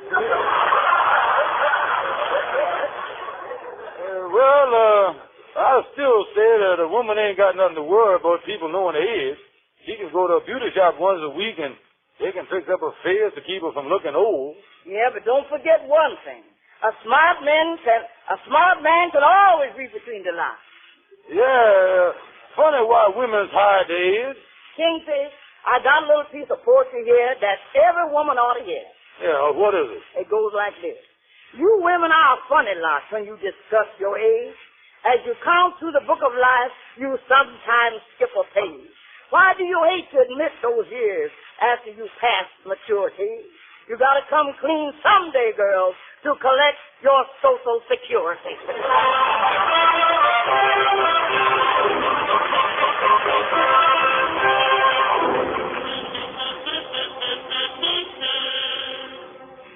What is we doing back here at the department store, King? Well, I got $5 from home that Sapphire had here, and I thought I'd go up and get her some perfume.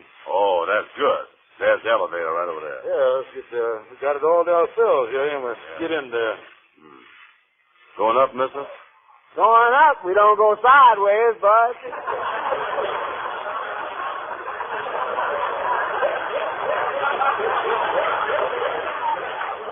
Well, anytime you're ready, we're ready to go. Y'all want to tell me what you're going after? You gotta know that now. Well, I'll tell you. In these days, but instead of you going all the way up and walking all over and finding a clerk and asking him for something you used to get before the war, wouldn't it be easier for me to say,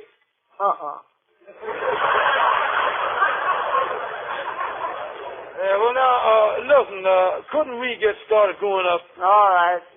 Close that elevator door for me, will you? Look here, you mean to say that a big store like this ain't got an automatic arrangement for the doors to open and close? You gotta close the doors yourself? Up to now, I ain't closed none.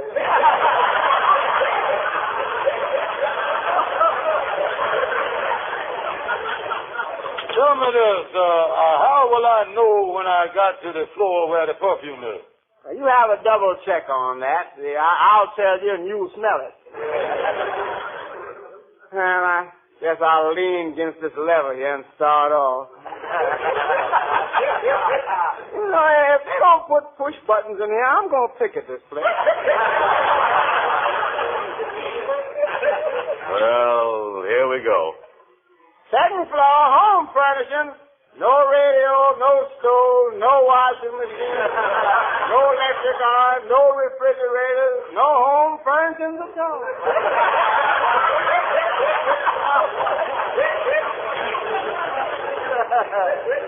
Well, can't nobody get a home nowhere. Keep going, mister. Don't even open the door. You was gonna open it. Third floor, nylon stockings, rayon stockings, genuine hairnet, safe tissues, pure silk lingerie. You'd be surprised to know how many women think we got that thing. Well, keep going, mister. Keep going. Fourth floor, pins, needles, threads, buttons, darning needles, clothespins, safety pins, hooks and eyes, and snappers. Then there's a crummy bunch of stuff on that floor.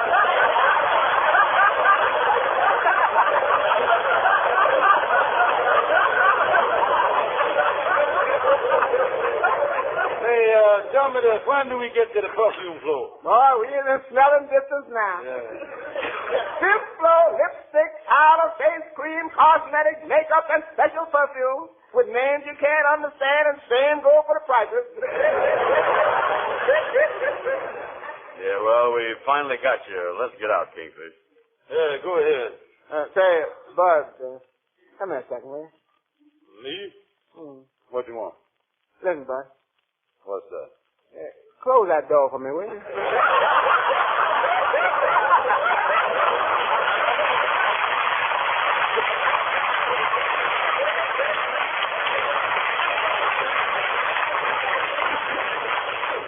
Well, there's a job for you, Annie.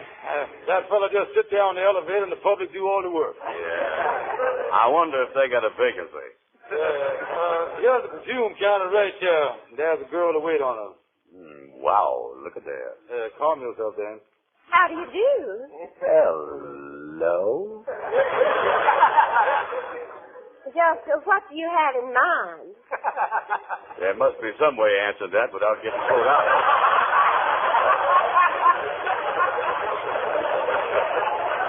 Take it easy, Dan. I said, no, sir, I'm looking for some sweet-smelling perfume. Now, let me see. Oh, here's a lovely perfume we call Dangerous. Dangerous, huh? How much is that dangerous stuff? $20 an ounce. $20 an ounce? Well, maybe my wife ain't got to smell that dangerous. You got something just a little risky that we can get? Well, now, let me see what I have here. Oh, here's a series of perfumes that we sell to suit the personality and the type. Yeah. The first one is Debutante. Then the next one we call Glamour. And then there's Fascination. This might suit her. You ain't got nothing named Scarecrow, is you? What's in that bottle right there? A new perfume just in this week. It's really delightful. Yeah, what's the name of it? Struggle number 5. You know something? I think that's what my date used last night. Well, I guess you better forget the perfume. Yeah. Say, what's in that bottle over there, miss? Which one? That fancy-shaped bottle over there. That is the prettiest bottle in the store. Oh, yes. I can give you that perfume in bulk for $3. With the bottle, it's $22.50. Kingfish, maybe you just ought to get a bookful. Yeah. Let's get away from here. Just a minute. Here's a new fragrance direct from France. It's called Inner Fire. Let me put a drop on the back of your hand. Now, smell that. Good.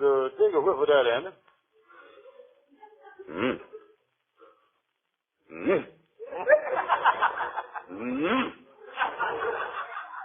Is you busy tonight, miss?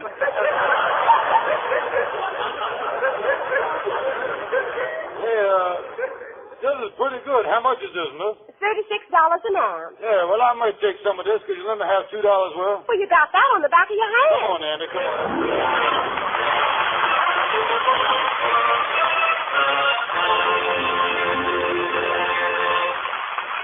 In most families, the ancient and honorable system of hand-me-downs still prevails. You know, a dress goes from Mary to Janie to Dottie. Now, that might be pretty hard on poor Dottie. Except the chances are that Dottie's mother, like millions of other women, knows that the way to keep clothes new-looking longer is to wash them with Rinso. With Rinso in your washer, it takes as little as a 5-minute run per load to get clothes really clean. White clothes, Rinso white. Washable colors, safely, Rinso bright. A short run like that is easy on your washer as well as your clothes. No wonder only Rinso is recommended by the makers of 33 leading washers. Rinso white, happy little white day song. Rinso white, you'll sing it all day long. For clothes sparkling white and the colors so bright, with Rinso you can't go wrong. Rinso white, happy little wash day song.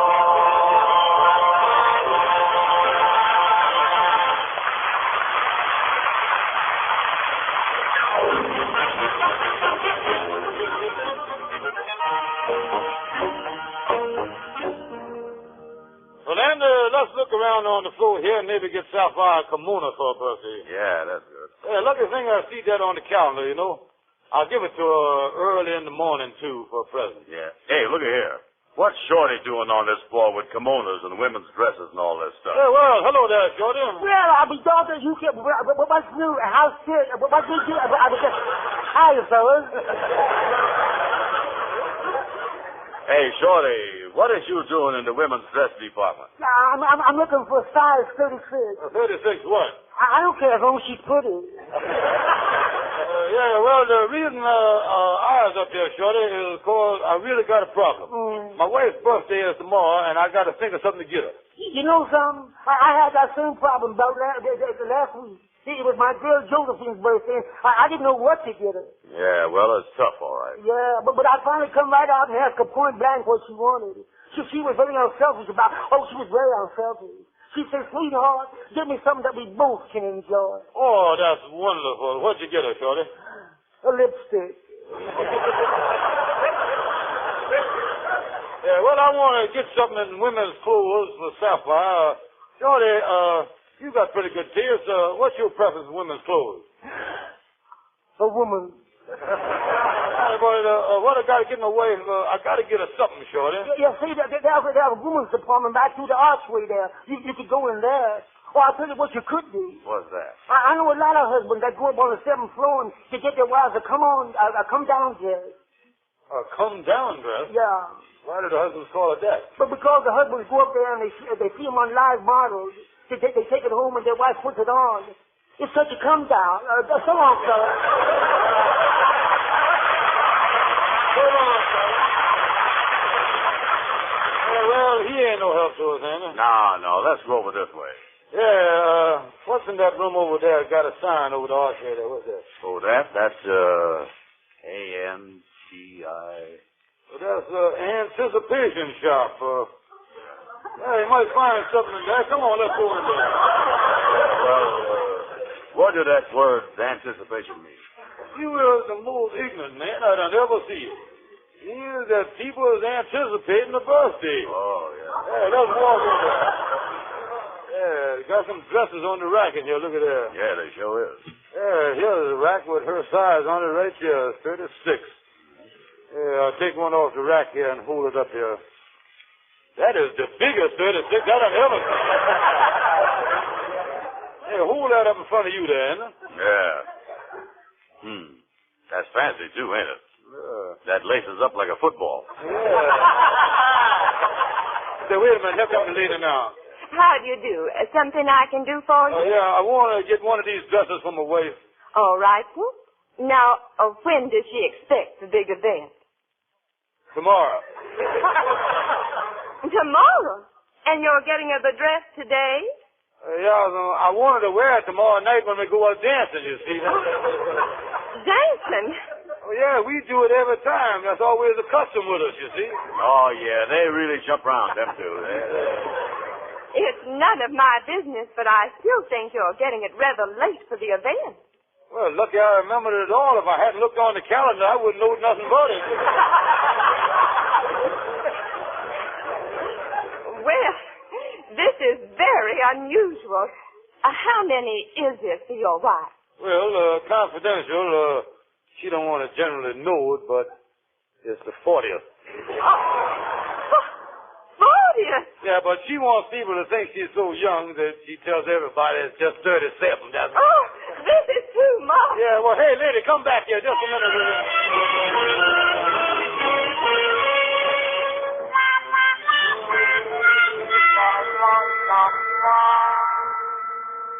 Get on, George. I'm bringing your breakfast in now. Okay, honey, okay. Well, I think I done the right thing in getting her this nice kimono. It's all wrapped up pretty. I'll give it to her when she brings in my coffee. All right, George. Here's breakfast. Yeah, well, now, sweetheart, here's a little surprise for you. A surprise? Why, George? Honey, I'm going to confess something to you. You know that $5 that we had put away? I used it to get this. Well, George, I'm sorry you done that, because I wanted to get some with that $5 myself. Well, anyway, honey, like an elephant, I never forget to report an occasion. Here it is, honey, your present, with all my best wishes for a happy birthday. Happy birthday? George, this ain't my birthday. It's your birthday.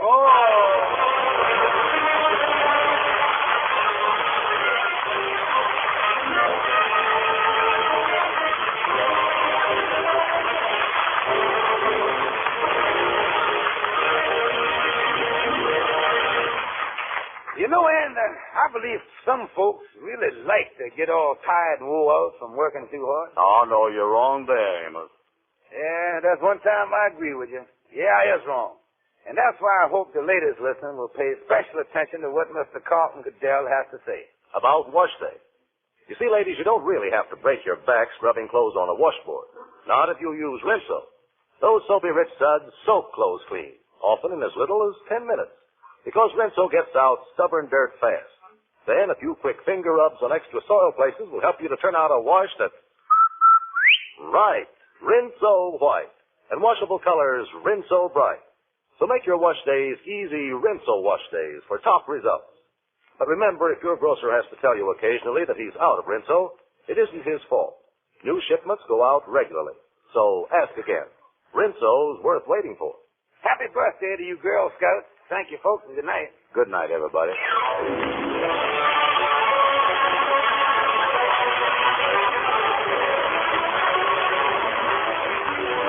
Remember, next Tuesday night, same time, for the Amos and Andy Show. The Red Cross, ladies and gentlemen, is you. Without your help, it could not carry on its work. For 1946, the Red Cross needs $100 million to continue its services to our occupying forces still overseas, our hospitalized servicemen, veterans, and civilians in need. General Eisenhower has said, quote, I express the earnest hope of the Army that the American public will continue its generous support of the Red Cross during 1946. Give all you can, friends. Give more than you can to the Red Cross. Good night.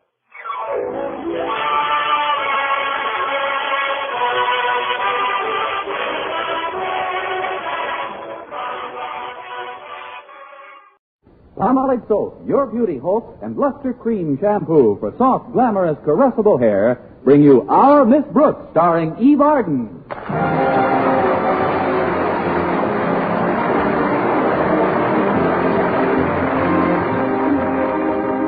They say that everybody talks about the weather, but nobody does anything about it. Well, our Miss Brooks, who teaches English at Madison High Summer School, tried to disprove this theory last week. Yes, I made up my mind to at least stop talking about the weather. But last Wednesday morning, while I was having breakfast with Mrs. Davis, my landlady, I found that I'd been harboring a utopian dream. Phew. Hot enough for you, Connie? Yes, thanks. Plenty. I read in the paper where it's been hot all over the country during the past few days. Death Valley has been well over 120 degrees all week long. I'm glad you told me. I'll wear something light if I go there. Come to think of it, dear old Madison High will be pretty much like Death Valley today. Wouldn't be so bad if our beloved principal, Osgood Conklin, wasn't nosing around. You're being over-pessimistic, Connie. I'm sure that on a day like today, Mr. Conklin will just sit in his office fanning himself. That would be nice. Sure, that's probably just what he'll do. And who knows, he may even fan himself with something real heavy and go too fast and risk. Oh, stop dreaming, you silly girl. I guess Mr. Conklin will be with me always. My sister Angela has a wonderful recipe for keeping cool. You've heard me mention Angela, haven't you, Connie? Many times, Mrs. Davis, but not lately. How is she? Pretty well, poor dear. But she's so absent-minded. Yes, I know. But what's the recipe, Mrs. Davis? Recipe? Yes, for keeping cool. You said your sister had a good one? My sister? Yes, Angela. Oh, her. Poor thing, she's so absent-minded. But she has a wonderful recipe for keeping cool. I don't believe it. Why not? All right, I do believe it. Good. Well, I'll stack the dishes now and wash them later. Please, Mrs. Davis, the recipe for keeping cool. What is it? Oh, yes. First, Angela fills a tub with ice cubes. Then she puts in 4 gallons of apple cider, 6 lemons, 3 oranges, and a half bottle of maraschino cherries. And how many of these do you have to drink before you don't mind the heat anymore? Oh, Angela doesn't drink it. She sits in it.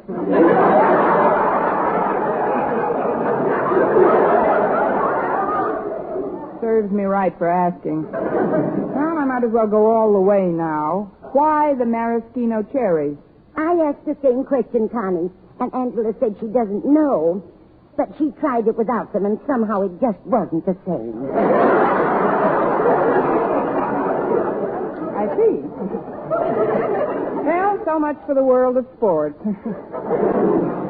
Oh, that must be Walter Denton. He's giving me a list of school this morning. Come in, Walter. I left the latch off for him. Good morning, Miss Brooks, Mrs. Hello, Davis. Walter. Good morning, Walter. Gee, I didn't mean to get here right in the middle of your breakfast. I know. You meant to get here right before we started. Sit down, Walter. Would you like a bite of breakfast, Walter? Oh, I don't want you to fuss. I'll just nibble at what's on the table. Quick, Mrs. Davis, put your hands behind your back. If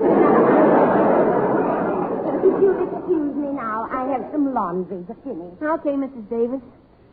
Phew, looks like today's going to be another scorcher, Miss Brooks. Gosh, I didn't fall asleep last night until this morning. Well, cheer up, Walter. We'll be in class soon. You've never had any trouble falling asleep there. I will today. This heat is absolute... Ah, there you go, teasing me again. No, honestly, Miss Brooks, I tossed and turned for hours last night. Even after 3 cold showers, my pajamas still stuck to me. That's what I like, a loyal pair of pajamas. If you were that wakeful, Walter, why didn't you catch up on some of your required reading? Well, I tried to, but that just made it worse. Why? What did you read? Dante's Inferno. Yeah, but the reason I came over so early this morning, Miss Brooks, was to suggest something that'll make your classroom seem much cooler during the dog days that lie ahead. What do you want to do, Walter? Put a St. Bernard on my desk? Oh, no, ma'am, not a St. Bernard, just a vase of pussy willows. If you'll give me permission to leave during class, I'll go out to Phillips' farm and get a nice bunch of them for you. Phillips' farm? Isn't that where Phillips Pond is located? Yes, ma'am. Better known as the old swimming hole? Say, come to think of it, there is an old swimming hole out there. You know, I forgot all about it. I'm sure you did. I'm also sure that you're only wearing that bathing suit under your shirt in case a pussy willow goes berserk and rips your clothes off. Now, Walter, you have to be a little more inventive if you want to cut school today. Oh, I wasn't thinking of cutting school, Miss Brooks. Oh, not alone, that is. You want me to go with you? I want us all to go. You see, Harriet Conklin and I said that you wouldn't tumble for the pussy willow routine, so we got another ace in the hole ready. You want to hear it? Deal. As principal of Madison, Harriet's old man can... That is, Mr. Conklin can suspend school for the day if he considers the heat excessive. But, Walter, you know what a rugged individual Mr. Conklin likes to think he is. He won't admit the heat's excessive until the rest of us are nothing but little pools floating around our shoes. Well, that's our ace, Miss Brooks.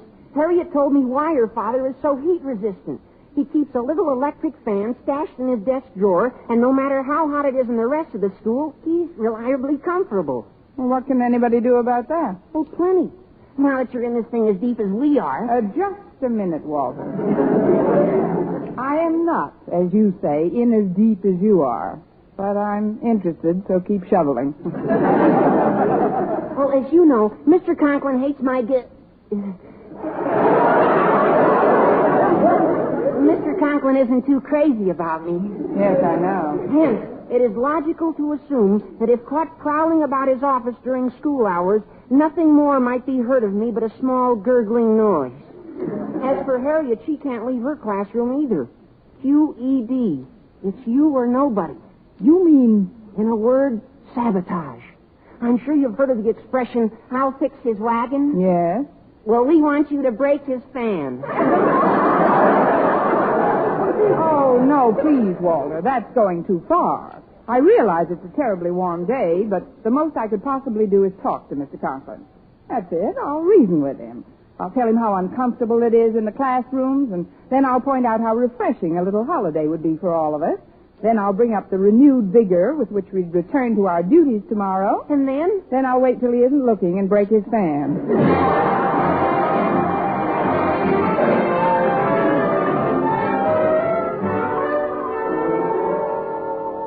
I'm glad we got to school early, Miss Brooks. It'll give you a chance to get into Mr. Conklin's office before he gets here. But, Walter, how do you know he isn't here already? Well, look, the door of his office is ajar. If he was here, it'd be shut tight. Now, go ahead, Miss Brooks. Wreck the old goat's fan. Please, Walter. Just because we disagree with some of Mr. Conklin's policies is no reason to be disrespectful. Remember, he's still the principal of Madison High School. Oh, I'm sorry, Miss Brooks. Now go on in and close the door behind you. I'll stand guard out here. All right. I better work fast. The old goat will be in any minute.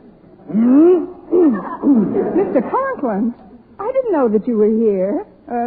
Good morning, sir. How do you feel? Oh, not so bad. I just came in to see that your windows were open. Pretty hot today, don't you think? No hotter than any other hot day? Oh, I think it is. And that's what I wanted to talk to you about, Mr. Conklin. May I sit down for a moment? I suppose so, but please be brief, Miss Brooks. Very well, Mr. Conklin. There. You're practically in my lap. Do you have to sit so close to me, Miss Brooks? Yes, you meet a better class of weather over here. You have the authority to suspend classes during excessively hot weather, haven't you, Mr. Conklin? I believe so, but I have no intention of taking advantage of such authority. I have long believed that weather is nothing but a state of mind. I work as diligently during the summer months as any of the students here, or any of the faculty for that matter. The fact is, we're all in the same boat. I know, but some of us are closer to the propeller than others. Just what are you driving at, Miss Brooks? Well, it looks like it's going to be another very hot day, Mr. Conklin, and it's very difficult to teach under those conditions, or to learn anything for that matter. I realize that fully, but after all, summer school lasts only so long. How very considerate of you, Mr. Conklin, so long. Yeah. Sit down, Miss Brooks. I see no reason to interrupt the regular routine of this institution. You don't hear me complaining, and after all, I'm considerably older than you are. You must admit that. Readily. Until I find the temperature unbearable, then, it will be business as usual at Madison.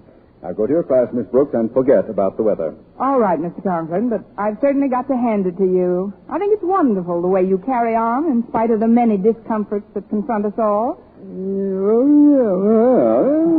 I always try to do my duty, Miss Brooks, surmounting each obstacle as I come to it. Of course, I'm always open to constructive suggestions. I know you are, Mr. Conklin, and I have one for you right now. Really? What is it, Miss Brooks? I suggest that you move your chair back a few inches from the bottom drawer of your desk. What's that? If you don't, that fan is going to blow your socks up around your neck.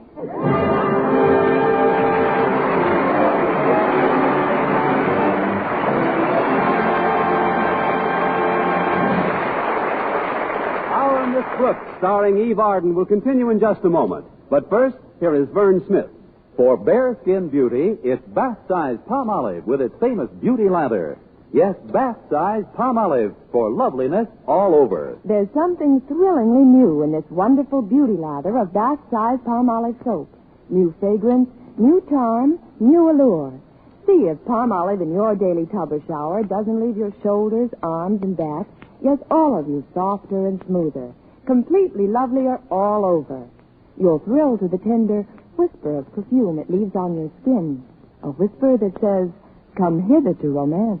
And this new bath-size Palmolive is so big, so thrifty, economical to use because it lasts so long and gives so much soft, lovely lather so fast. That soft, lovely lather with its alluring new fragrance is Palmolive soaps alone.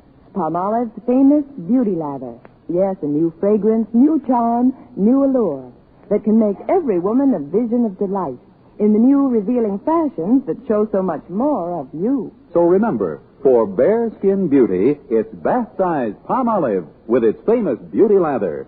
Yes, bath-size Palmolive for loveliness all over. Get bath-size Palmolive soap tomorrow. Men folk love it, too.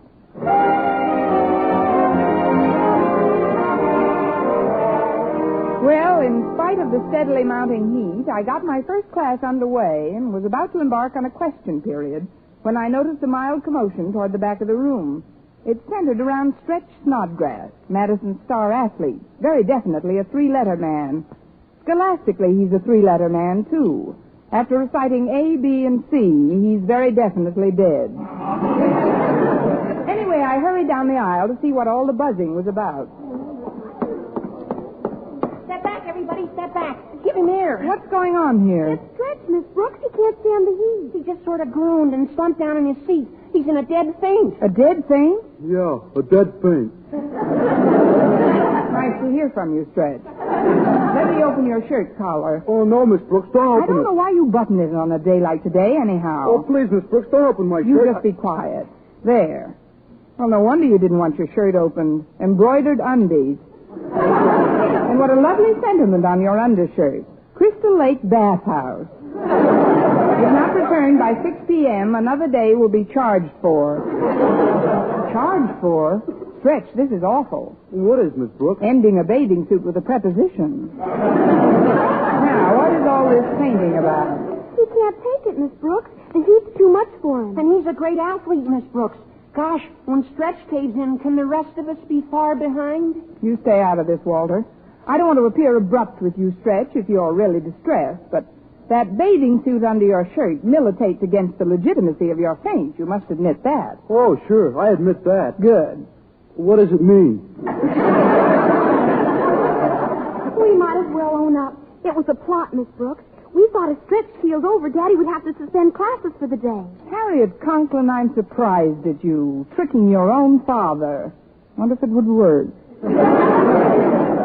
I'm afraid I'll have to punish you rather severely, young lady. Gosh, Miss Brooks, what are you going to do? I'm going to make you march into your father's office and tell him about Stretch's painting. What? You mean you're willing to go along with the gag? No sense in wasting Stretch's bathing suit. My talking to Daddy wouldn't do any good, Miss Brooks. He caught me taking a bathing suit out of the closet this morning. What bathing suit? The little check job that's peeking over her blouse. The logical person to complain about Stretch's condition is Mr. Boynton. Yeah, Mr. Boynton. Welcome back, Stretch. Say, the bashful biologist might carry some weight at that. Sure. If he'd go and explain to Mr. Conklin biologically how this heat is ruining one of our pupils, he'd have to let us off. You might have something there, Walter. Yes, I think Mr. Boynton's our man. Want me to go and get him, Miss Brooks? I'll be glad to go, Miss Brooks. Me too, Miss Brooks. No, children, I'll make the sacrifice.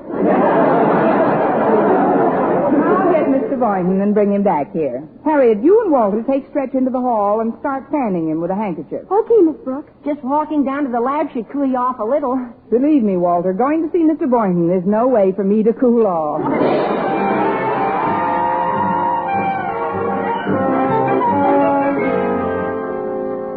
I'm sorry I had to call you out of your class, Mr. Boynton, but it's really a small-type emergency. Stretch Snodgrass has been acting strangely all morning. Well, what's the matter with Stretch? Is he sick? Not really sick. I think he's just got a touch of tightening of the bathing suit. He's sort of weak in the head this morning. This morning, she says. Oh, I'm sure it's just Oh, here we are. I told Harriet and Walter to bring him out in the hall. It's cooler. Oh, hello, kids. Hi, Mr. Boynton. Oh, what's the matter, Stretch, old boy, old boy? Oh, I feel punk, Mr. Boynton. It's this heat. It makes me feel so hot. That's a shame. It is a scorcher today, all right. Yeah, it's a Lulu. Oh, it seems a shame to keep kids indoors in this kind of weather. Say, I've got an idea. Why doesn't somebody ask Mr. Conklin to suspend classes for today? Boy, that's a swell idea. That's super, boy. Well, what a great idea, boy. Well, what do you think, Miss Brooks? Boy. All right, I'll do it right now. Oh, go ahead, Mr. Boynton. Daddy's office door is wide open. I can see it from here. We'll sure appreciate it, Mr. Boynton. Well, how about you, Miss Brooks? You want to come along? No, Mr. Boynton, I'll stay out here to catch you. Watch you. I'll be back in a minute with the bed. It may not take that long. Oh, I hope we're doing the right thing. I'd hate to get Mr. Boynton in any trouble. Oh, Daddy's extremely fond of Mr. Boynton, Miss Brooks. That's about the only thing Daddy and I have in common. But Mr. Conklin won't fall for this story about Stretch. I know he won't. Well, he might, Miss Brooks. After all, he'd get the day off, too, and it is pretty uncomfortable in school today. You forget, Walter. Mr. Conklin has Whirling Tom in his bottom drawer. Here comes Mr. Boynton. You boil some water, Harriet. I'll tear my skirt into bandages. That didn't take very long, did it? Well, he's still conscious anyway. What did he say, Mr. Boynton? He refused to suspend classes, Miss Brooks, but he did give me permission to take Stretch along with me. Take Stretch along where with you? On a little field trip, Mr. Conklin just okayed for my science class. I thought it'd be nice on a day like today to observe the flora and fauna in their native habitat. So I'm taking my bunch out to Philip's farm. Philip's farm? But what about us? Yeah, Yeah, we're not in your science class this morning. Well, I'm sorry about that, Walter. Maybe some other time. I've never had an idea backfire so fast in my life. This is awful. I don't know why you're all so excited. What's so special about Phillips Farm? A few straggly bushes, some straggly pussy willows? A straggly old swimming hole? Hey, come to think of it, there is a swimming hole on that property, isn't there? Now, let's see now. Where is it located again? It's located midway between flora and fauna and approximately 10 paces to the right of the bathing suit that's hanging over your shirt collar.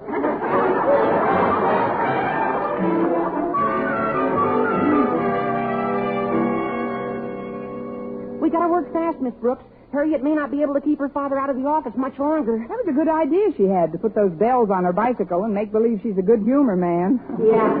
He never could resist the ice cream wagon. If he'll just follow those bells long enough, we'll get it so hot in here by the time he comes back, he'll just have to call it quits. I've got all the windows nailed down. Now let's fix that fan, huh? I took it out of the drawer, Miss Brooks. Here, let's stick this big pencil in the blades while they're whirling around. All right.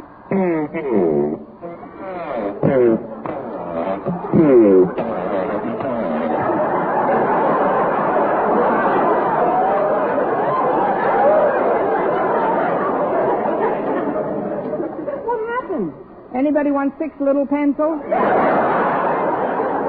I better pull the plug out. There. Now we'll just hide this in the closet. Here, put it under all this junk in the corner. Hey, look at this, Miss Brooks. An electric heater. Well, what do you know? Just the thing to make Mr. Conklin's office nice and cozy. Hey, Mr. Boynton, Stretch. Come on in here a minute. Hi, Walter. What are you doing in here, Miss Brooks? Yes, what are you doing with that heater? We're going to hide it in the closet so Mr. Conklin doesn't see it while it gradually turns his office into a Turkish bath. Right, Miss Brooks? We'll split the towel concession. Give us a hand with it, will you, Mr. Boynton? It's pretty heavy. We'll put it way back here behind these clothes and things. Oh, sure, Miss Brooks, but isn't this a pretty risky proposition? Supposing Mr. Conklin comes back You don't have to suppose. He's coming down the corridor now. Oh, quick, Stretch. Get into the closet with Mr. Boynton and Miss Brooks. In the closet, No, but... don't argue. I'll get rid of Mr. Conklin for you. Now, hurry. It's an elusive ice cream wagon in my life.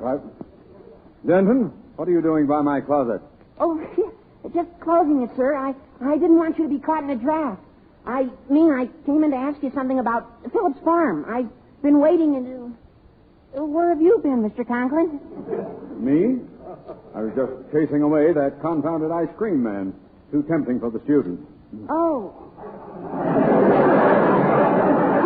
What kind of a looking fellow would you say he was, Mr. Conklin? Oh, just a big, stupid-looking oaf with a black mustache.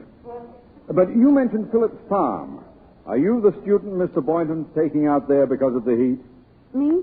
Phillips Farm? Fainting in class, indeed.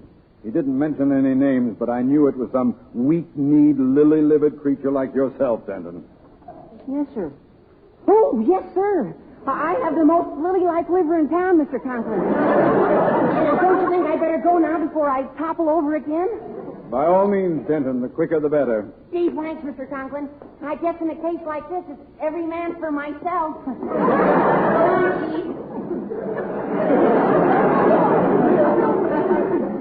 Chief. I should have known better than to chase ice cream wagons with my blood pressure. Better hang my coat up and scurry back to my fan. Pitch dark in this confounded closet. Here, I'll take your coat, Mr. Conklin.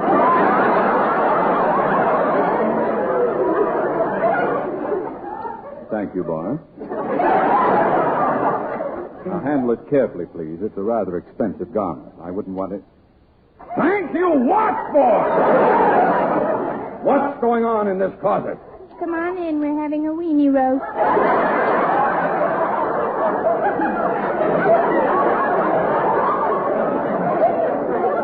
Disguising your voice won't save you. Come out into the light where I can see you. Well, it's only me, Mr. Conklin. Stretch Snodgrass. Well, close the door behind you. That closet feels like a Turkish bath. Yes, sir. Now then, what were you doing in my closet, Snodgrass? Oh, I thought you'd ask that question, Mr. Conklin. Luckily, I can give you a very good explanation. Oh, you can. Well, what is your explanation? Come, boy, out with it. You'll have to give me more time, Mr. Conklin. I'm not very bright. It's the heat, Mr. Conklin. I was looking for the gym and stumbled through the wrong door.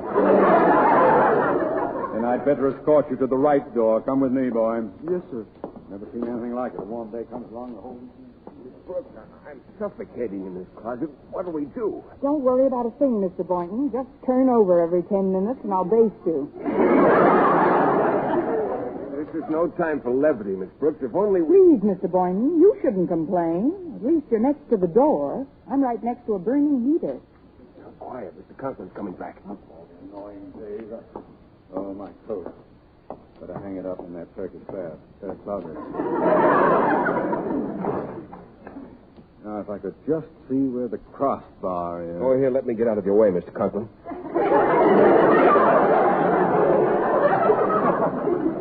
Thanks, Boynton.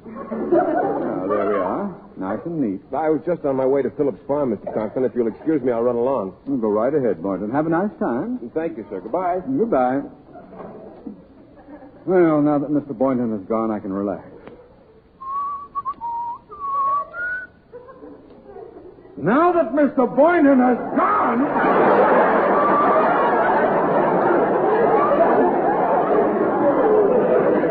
What was he doing in my closet in the first place? There's something funny going on around here. I'd better get my coat and follow him. Let's see. Oh, here it is. I'll hold it for you while you slip it on. No, thanks. I can slip it on myself. Now, I'll get to the bottom of this thing if... I can slip it on myself! Step out here, Miss Brooks. Now, would you be good enough to tell me what's drawing the crowds to my closet? The Moths are having an acrocade. It's just a childish prank, Mr. Conklin. The schoolrooms are quite stuffy, so we thought we'd make it hot for you. I mean, some of us thought classes should be suspended today, and we hid your fan and closed the windows so that you'd latch on quicker. Well, I'm latched on thoroughly now, Miss Brooks. You've explained most of the day's madness admirably. But one more thing. Yes? Could you explain those rings of smoke curling from beneath my closet door? Smoke? Oh, my, it's the heater. Your coat must have caught fire. What? I'll go get some water right away. Just make yourself comfortable, Mr. Conklin. Comfortable? Where are you going for that water, Miss Brooks? Phillips' swimming hole. Where else?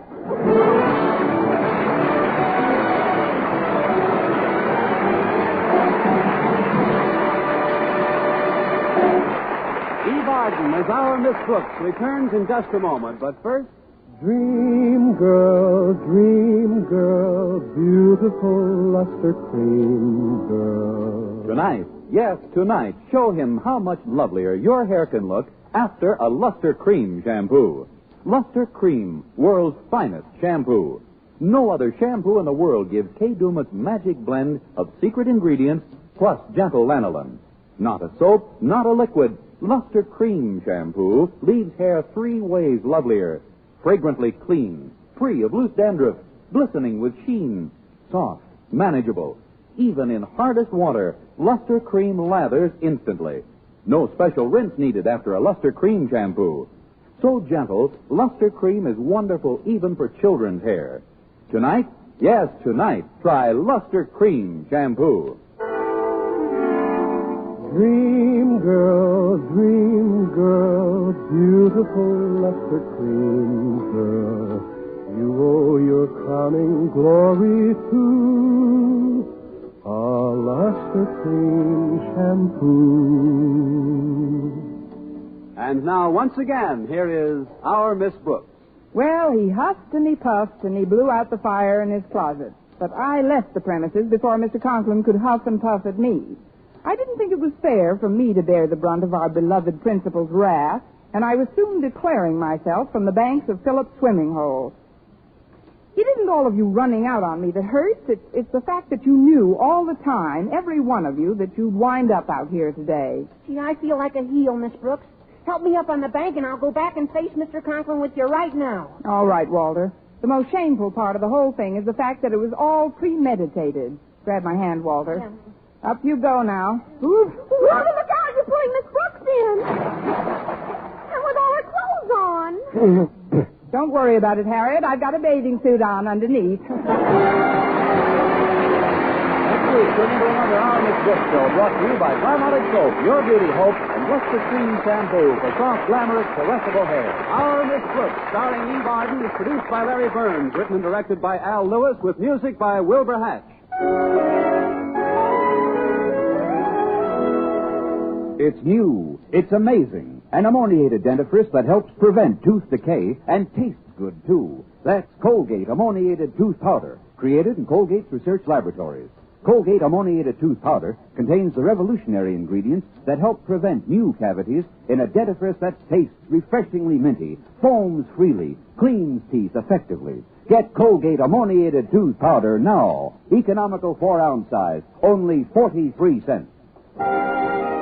For mystery liberally sprinkled with laughs, listen to Mr. and Mrs. North, the exciting, fun-packed adventures of an amateur detective and his beautiful wife. Tune in Tuesday evening over most of these same stations. And be with us again next week at the same time for another comedy episode of Our Miss Brooks. Bob Lamont speaking. This is CBS, Columbia Broadcasting System.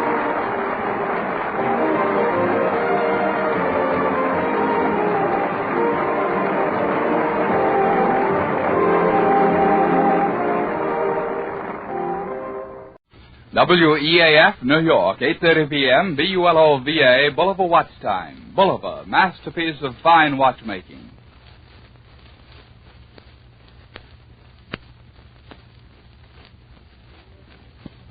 A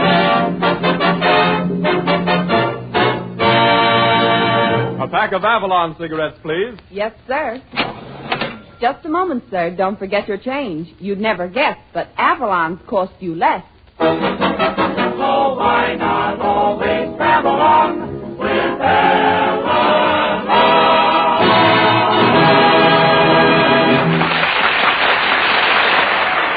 Good evening, friends. Good evening. This is Del King saying welcome to Avalon Time, featuring radio's red-headed ragamuffin Richard Red Skelton with Dick Todd, Edna Stillwell, Bud Hercules Vandover, the Avalon Chorus, and Bob Strong and his orchestra, opening the program with It's 100 to 1.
Why needlessly spend 3 to 5 cents extra on every pack of cigarettes you buy?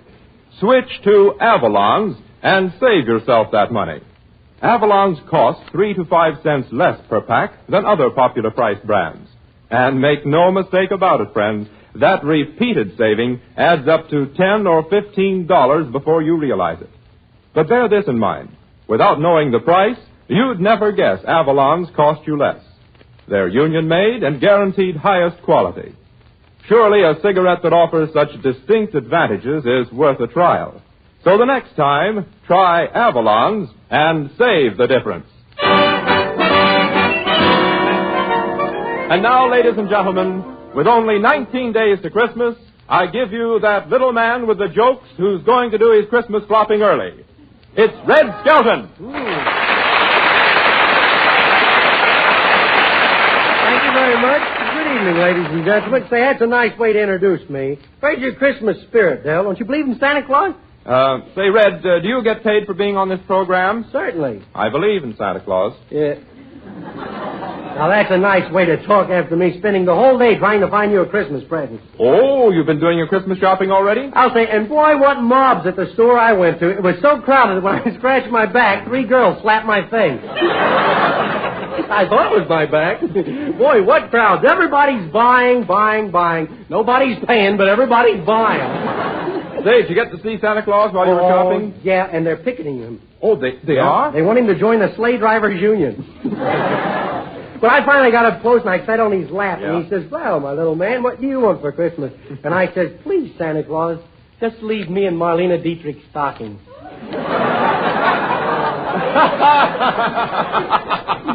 Oh, that's very funny, Red. You in Marlena Dietrich's stocking. What's so funny about that? The perfect leg gets the perfect heel.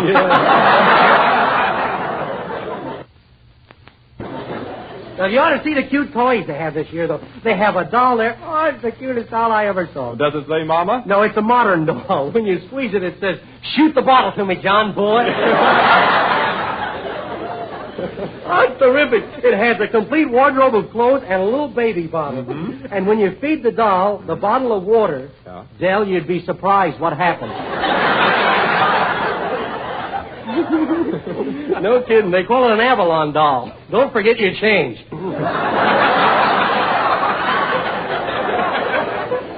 Do they have any other interesting toys? Yeah, they have dolls there of all the radio stars, rather, and they're priced according to their popularity. Now, the Fred Allen doll is $2, and the Bob Hope doll is $3, and the Charlie McCarthy doll is $4, and they even have a doll of me. The Red Skelton doll. They have? Yeah, they give it away with a box of Cracker Jack. Hiya, Skelton. Hiya, Dale. Hello there, Dick. Dick Todd, ladies and gentlemen, our singing star. So you're just in time, Dick. What are you going to sing? Tonight, My Beautiful, from George White's Scandals. Oh, Dick, I didn't think you cared. Sing.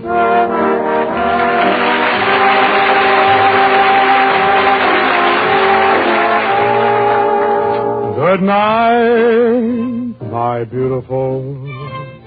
Just being with you is so beautiful. And tearing away from your arms is not easy to do. Good night, my wonderful. There's nobody who's so wonderful. Each moment with you is like living a dream come true. So hold me close to you. Parting is such sweet sorrow. Your love is all I have to waken for tomorrow. Good night, my beautiful. The night will be lonely but beautiful when I am alone with my wonderful dreams of you.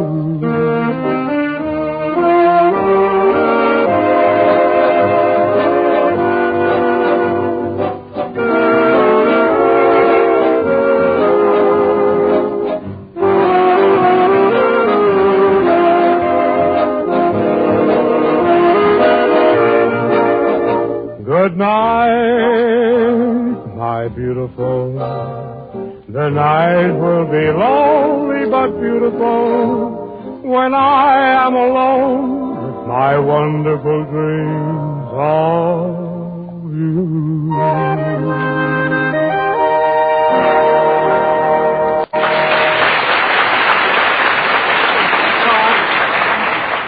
That was Dick Todd singing, and it was very nice, too. Say, everybody gather around. I got some great news. Oh, what is it, Red? What is it, Skelton? Well, everybody on this program's been kicking me around. You all think I'm a nobody, don't you? Yeah, that's right. And overrated, too. Yeah. Nobody overrated. Well, from now on, things are going to be different. I am in society. What? That's right. Get a load of this invitation I just got from the upper crust. Red Skelton, Esquire.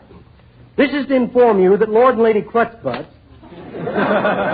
request the pleasure of your presence at a combination soiree and crap game. P.S. Bring your own dice. You in society, Red? Just a moment, dear boy. That Red stuff's out from now on. Red is quite a common name for a fellow in my position. From now on, it's Cerise. Cerise Skelton. Oh, Mr. Skelton. Just a moment, dear girl. You weren't here when I informed the cast. From now on, my name is Skelton. Skelton. What's in a name? A rose by any other name smells. Well, you picked a fine time to lose your place. Say, you may not know it, Miss Stillwell, but I've been invited to dinner, with Lord and Lady Crutchbutt. Don't laugh, boys. I'm doing my best. Lord and Lady Crutchbutt. Yeah. My, how too nauseating. I've always known that I've had potentialities for society. After all, when one's reared in the atmosphere of gentility and refinement, Floss will tell. Hey, Red Skelton. What is it, my good man? You better beat it home. Your mother's having company, and she wants you to keep your old man in the kitchen. Yeah. Somebody put him up to that. You don't have to keep my old man in the kitchen. You can't get up off the floor. Well, I want you to remember that on the 12th, I'm dining with the upper set. The steak may be tough. You better take your lower set, too. Edna, I'll have you to know that the blood of gentlemen runs through my veins. How many transfusions? About 11. Now, wait a minute. Gee. Oh, I don't mean to hurt you, Mr. Skelton, but you don't belong with those people. Why? They sleep in gold beds with silk sheets. Yeah? And they wear ermine pajamas. Ermine pajamas? Yeah. Don't they tickle? Well, I'm not going to miss that party anyway. Oh, Robert. What is it, Cerise? Would you give us a little musical cocktail? Something classical, perhaps something from Chopin or Wagner or maybe DiMaggio? How about a little brown jug? Say, that would be right in the groove-a-roo, Robert. Play.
Ladies and gentlemen, I was out at the racetrack the other day, and a chap gave me a tip on a horse. Well, believe it or not, the horse came in. And after the race, this man came up to me and said, Boy, can I pick 'em or can I pick 'em? Just like I told you, buddy, eh? That surefire is some horse. Just like Avalon cigarettes. You're bound to make money on 'em. Say, how's that for a plug? Yes, friends, the gentleman is right, absolutely. You're money ahead when you switch to Avalon cigarettes. You see, Avalon's cost 3 to 5 cents less per pack than other popular price brands. And that saving mounts up to many extra dollars. Truly, Avalons give you all advantages. Highest quality, real money-saving economy. So the next time, why not give Avalons a trial? Ah, that was swell, Delmar. That's something I've always wanted to do, is read a commercial. If I could only read. And I ain't kidding. What were you going to say, Edna? Mr. Skelton, you don't have to worry about making any faux pas at that classy party. Why? My brother Roger's sending the society editor of the Bugle over here to give you some coaching on etiquette. Oh, you didn't have to do that, Edna. After all, if Bob Hope can get around in society without coaching, why can't I? Well, Mr. Skelton, there's a lot of difference between you, Exhale, and Bob Hope. Yeah. What do you mean? A lot of difference between me, Exhale, and Bob Hope. Well, I don't want to mention you and Hope in the same breath. Yeah.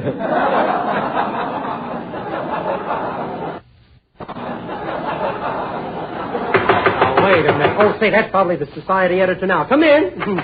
Well, I'm glad you got here. Well, are you the society editor from the Bugle? Well, I'm not a breaded veal chop from crumbs along the Mohawk. Hercules, I didn't know you were an authority on etiquette. Oh, my goodness, yes, Mr. Skelton. Why, they call me the Emily Post of Maxwell Street. Why, only last night I had dinner at the home of Madame Arthritis. Who? You know Madame Arthritis. She has a swell joint. Yeah. Hercules, you broke bread with Madame Arthritis? Broke bread? Why, we fractured bagels. Bagels? Yes, you know what a bagel is, Mr. Skelton. That's a donut with hardening of the arteries. Well, tell me, Herky, how do I act at this society party? Well, when you go in to dinner, be sure to remain standing until all the ladies are seated. Unless there's not enough chairs to go round. I see.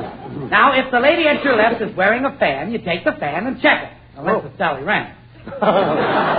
Well, what else do I do at the dinner? Well, you show your versatility, silly. Go out in the kitchen and help serve the meal. Oh, I couldn't do that, Herky. Supposing they have lamb chops. Why, I wouldn't even know what kind of panties to put on them. Oh, it's very, very simple, Mr. Skelton. Now, most lamb chops prefer lace panties that button up the back. But some lamb chops might like panties to match their coatie and vesties. You mean they have personalities like male and female? Oh, definitely. Definitely. Well, look, Herky, tell me, how do you tell a male lamb chop from the female? That, Mr. Skelton, should be of interest only to another lamb chop. Well, I gotta be going along now, Mr. Skelton. A girlfriend of mine is having a coming-out party tonight, and I want to sure be there. A girlfriend of yours is coming out in society? No, at Minsky's. I'll see you later.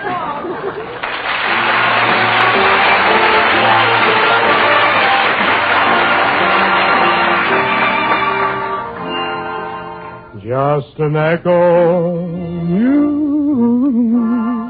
in the valley, you, but brings back sweet memories of you. Memories of you. But it brings back sweet memories of you. Memories of you. Can't you hear it? Ooh, through the twilight, you, when it answers, I love you, I do. I love you, I do. How I wish we were here, just like we used to be. For since you have gone, there's nothing left for me, just an echo, you, in the valley, you, but it brings back sweet memories of you. Just in the valley, but it brings back sweet memories of... Brings back memories of you. Can't you hear it in the twilight? When it answers, I love you, I do. I love you, I do. How I wish we were here, just like we used to be. For since you have gone, there's nothing left for me. Just an echo, you. In the valley, but it brings back sweet memories of you. Sweet memories of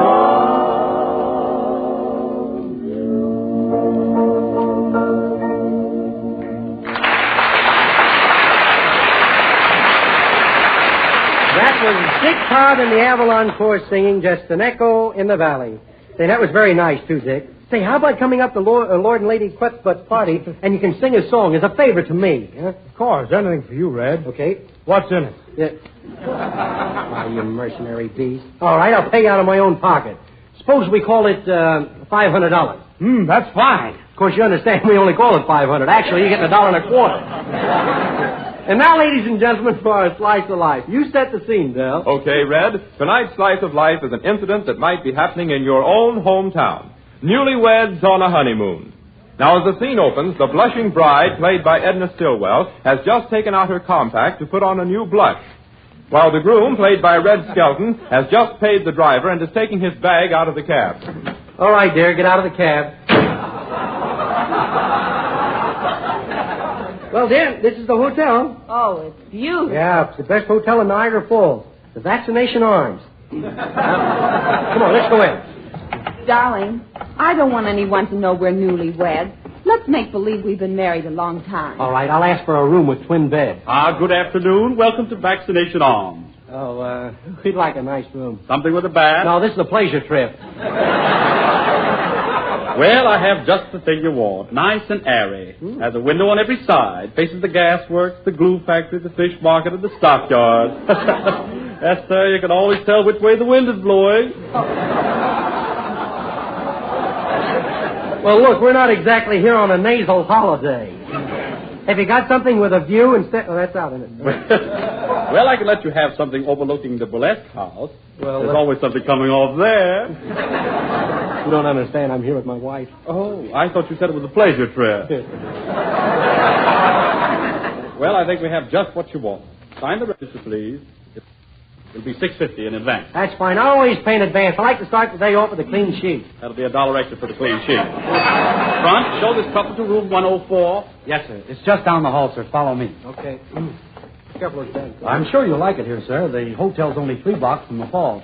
Oh, darling, we must visit here sometime and see them. Yeah. This is the room, sir. The clerk didn't tell you, but it's the bridal suite. How lovely. Well, brace yourself, dear. Oh, Richard, what are you jumping on my back for? Aren't you going to carry me over the threshold? Now, there you are, sir. Your bags are all in. Now, the bathroom is down the hall. Okay. Oh, before I forget, the hot water is marked cold. Yeah. And the cold water is marked hot. Yeah. But don't let that bother you, brother. There ain't any water.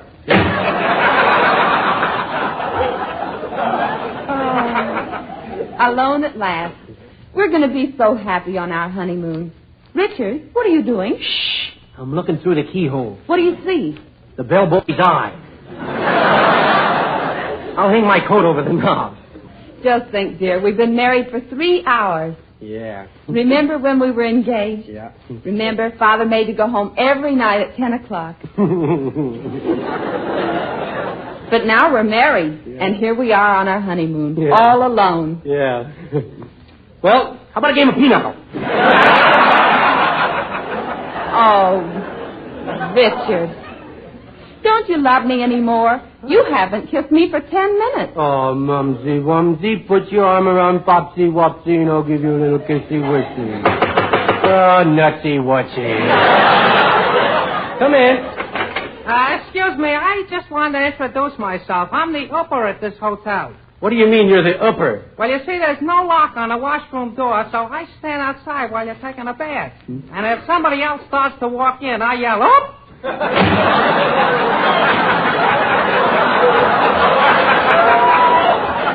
upper. Well, let's see, where was we? Oh, yes. Put your arms around me, dear. Hold me tight, darling. Yes. Tighter. Yeah. Tighter. Yes. Don't ever let anyone come between us. A shadow couldn't get through here. Pucker up, dear. Oh, gee. Come in. There's a package for you, sir. Well, don't bother me now. I'll get it in the morning. Okay, chump. For heaven's sakes. Can't they see we want to be alone? Oh, now don't get excited, dear. Snuggle close and kiss me. I'd love to kiss you, honey, but, gee, just when I get set, something happens, I have to unpucker. Well, I'm ready now. Come on. Now, wait a minute. This ain't a bridal suite. It's a bridal path. Come here. Oh, it's you again, huh? What do you want? Well, that package wasn't for you.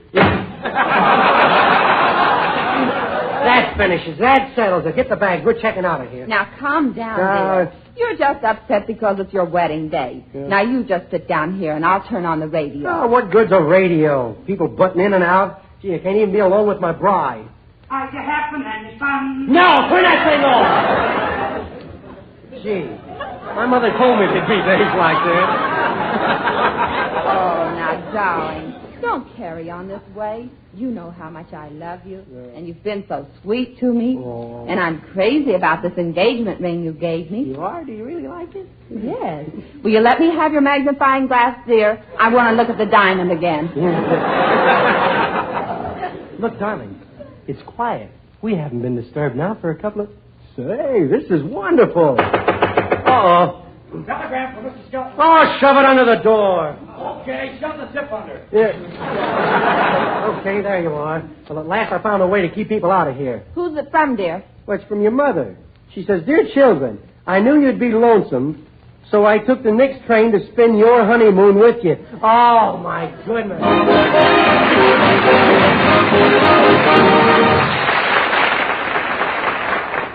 Ladies and gentlemen, if you live in a city or state which has recently imposed additional taxes on cigarettes, here's a mighty important tip. There's a way to save yourself that tax money. Switch to Avalon cigarettes. You see, Avalon's cost 3 to 5 cents less per pack than other popular price brands. That saving brings the cost of your cigarettes down to pre-tax prices. Friends, no matter where you live, it pays you to switch to Avalon's, the cigarettes that guarantee unsurpassed quality plus outstanding money-saving economy.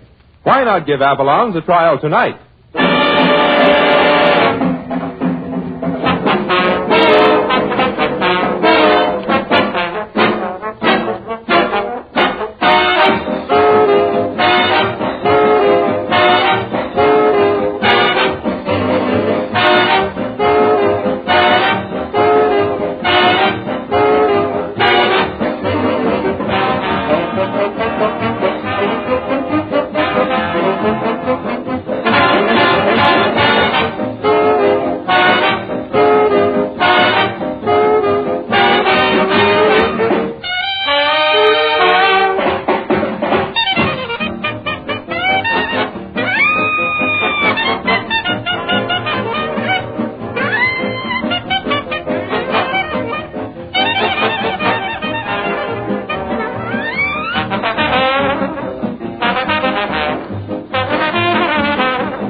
I'll take that. Hello.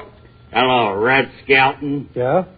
Say, you made a crack on your program last Wednesday that Dick Tracy was going to get out of the well.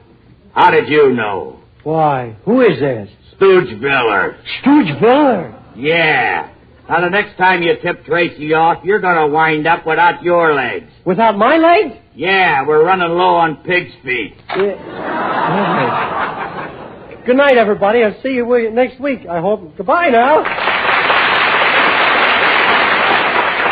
Well, friends, we hope you've enjoyed our show, and be with us next Wednesday night at the same time when the Brown and Williamson Tobacco Corporation again presents Red Skelton, Dick Todd, Edna Stillwell, Bob Strong and his orchestra, and the entire gang in Avalon time. This is Del King speaking, reminding you that during the week, when you ask for Avalon cigarettes, don't forget your change. So why not always travel on with Avalon?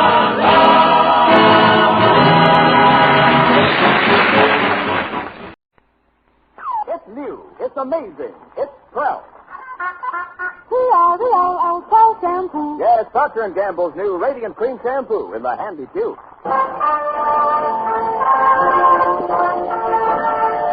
Swell brings you The Life of Riley.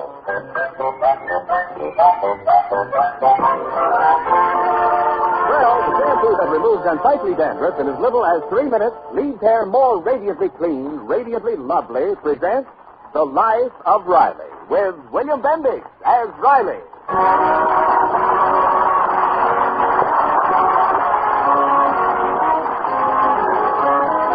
Every father strives to bring his son up to be 100% American, but not Chester A. Riley. Riley strives to make his son a 200% American.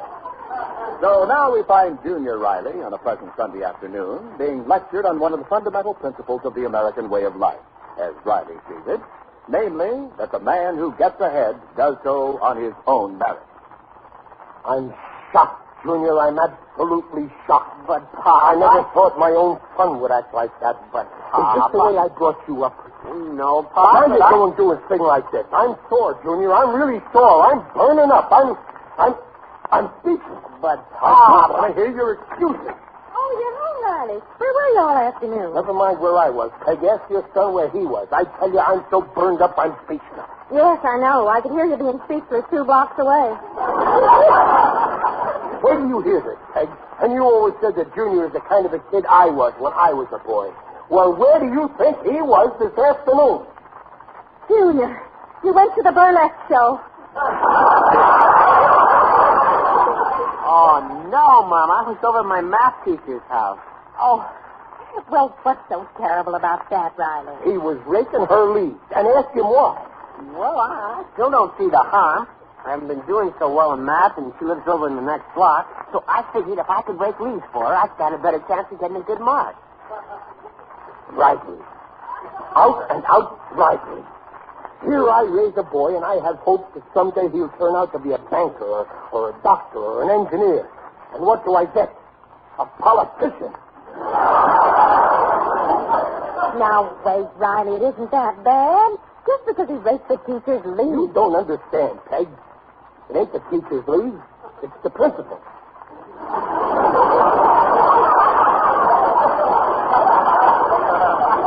For years, I've been telling him the only way to get ahead is to do it under your own steam. Merit, that's what counts. Not bribery, not pull or influence. Merit. That's all I care about. The principle. Well, your father's right, Junior. Besides, why couldn't he rake our leaves? That's not the point. But what your father said before is true. That's not the way to get ahead in the world. Well, it's one way. But it's not the American way. Can you imagine me doing a thing like that? Well, no, Pop. Of course not. Look at my career at Stevenson Aircraft. Look at the way I started out there 10 years ago as an ordinary riveter. But I worked hard. I didn't use no pull. I didn't think up angles, because I knew that ability is the only thing that counts. And today, only 10 years later, look at Henry Ford. But gee, Pop, it can't do any harm to have a little pull. Don't mean a thing. Not in the long run. Work. That's the secret of success. Work. That's what made this country great. We took it when it was nothing but a wilderness, and we worked and worked until we made it the richest country in the world. Well, why are you one of the poorest men in it? Because you haven't got any pull. I mean, go to your room, Junior. Okay, Pop. And work on your mathematics. That's the way you'll get ahead. Okay, Pop. I'm sorry I yelled, Peg, but that kid's got to learn. You're right, dear. For once. Like I said to Gillis only this afternoon. Gillis, I said... Where were you this afternoon? Over at my boss's house, fixing his roof.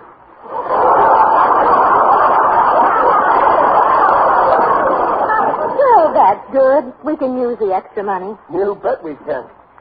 Too bad we ain't getting any. You're not. Oh, no, I'm just doing him a favor. You see, there's an opening for a foreman job at the plant, so I figured that... Still, Riley. After the speech you just made to Junior, you have the nerve to stand there and tell me that you deliberately went to your boss's house to fix the roof? Just so you could get in good with him? How could you? You were easy.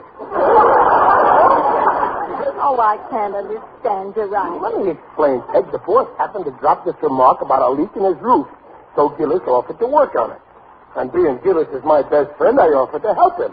Not that I care about the foreman's job, I just don't want Gillis to get it. You see? You bet I see. Bootlicking, that's what it is. And what's more, the roof of this house has been leaking for 6 months. Why don't you fix that? What for? The boss don't live here. Oh, aren't you ashamed of yourself? Don't you feel like a hypocrite after that big lecture you gave Junior? Don't use pull. Don't use influence. Work. Depend on your ability. Well, my case is different. Why is it different? Well, I ain't got no ability. Thought you had me trapped, huh?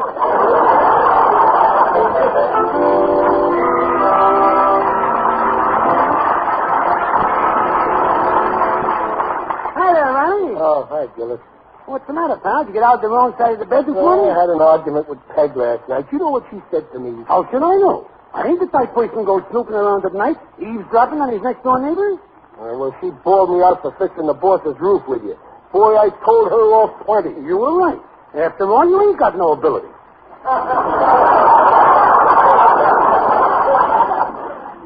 Gillis, you heard. Accidental.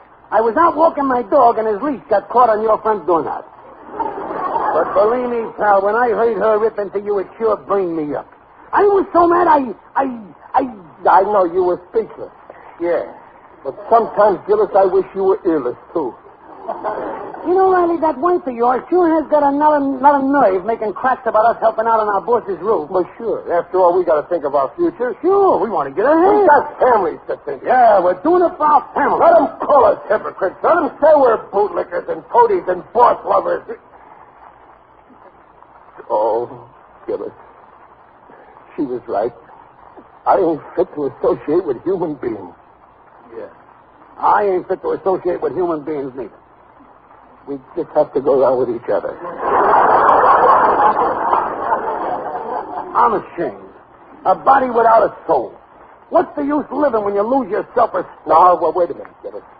We got a chance to get it back. Yeah, how? We're going to give that conniving Stevenson who tricked us into working for nothing a bill. That's it, Riley. Then we'll be men again. Yeah. I'll make it out right now. Yeah, here's To Mr. Carl Stevenson, Esquire. Abbreviate. Yeah, I did. ESS. Oh.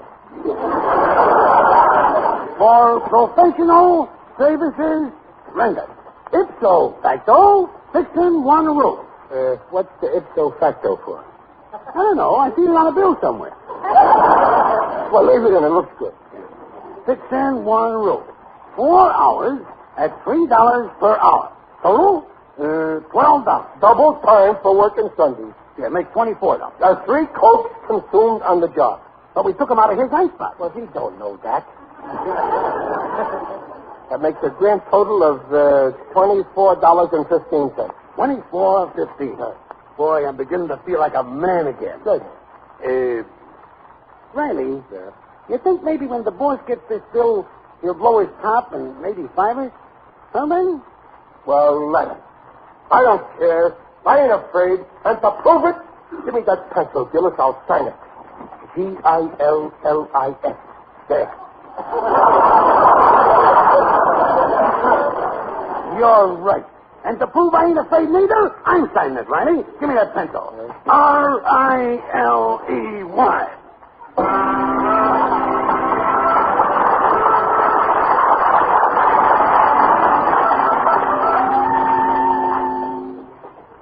Well, here we are, Riley. You got the bill? Yeah, boy, I can hardly wait to see the look on Stevenson's face when we slap it on him.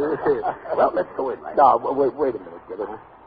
Before we go in, you know, anything might happen in there with the boss. But I want you to know that no matter what happens, I'm sticking with you to the end, pal. And I'm sticking with you, pal. And this ain't just talk, Gillis. Actions speak louder than words. So, here, pal. Hey, this is a ticket for the USC Notre Dame game tomorrow. Well, I have two. I got him from Babs' boyfriend. He's a sub on USC. Here, take it. It's yours, pal. Right. You're doing this for me? Why, they're all sold out. You can get $15 for this ticket. Yeah, I know. But with me, friendship comes first. So I'm letting you have it for 14. Thanks, pal. And if I forget to give you the dough, remind me on payday. Oh, now, give it. And keep on reminding me every payday. Well, let's go in and face the enemy. Yeah, together, like buddies. Yeah, and we ain't gonna crack on a fire. No, sir, we ain't retreating an inch. Well, this is it, buddy. 0 hour. Yeah, we're going over the top. I'm with you, soldiers. Forward, march! 2, 3, 4. Riley. Hey, wait, you two. Where are you going? Hey! Stop! When did you two get drafted?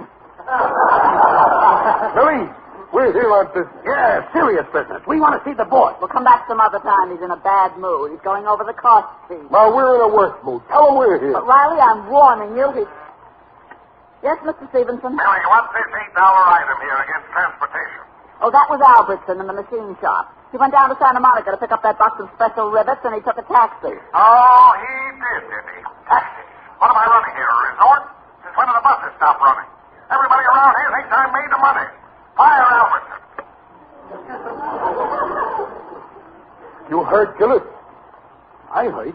Any other guys hearing that would turn yellow. Yeah, but not you, right? You neither, Gillis. Yeah. Don't think for 1 minute that I still ain't got the guts to walk in there. I believe you, and don't think I ain't got the guts to do it. I believe you, too. Well, now that we've proved it, we can tear up this bill.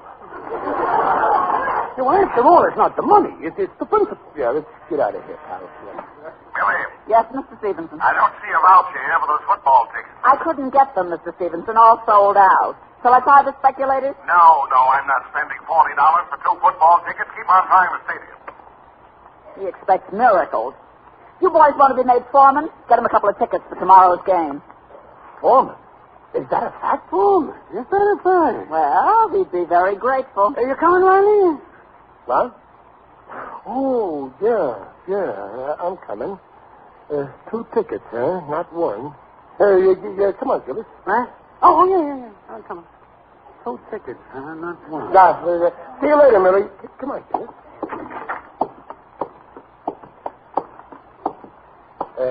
Gillis. Riley? No!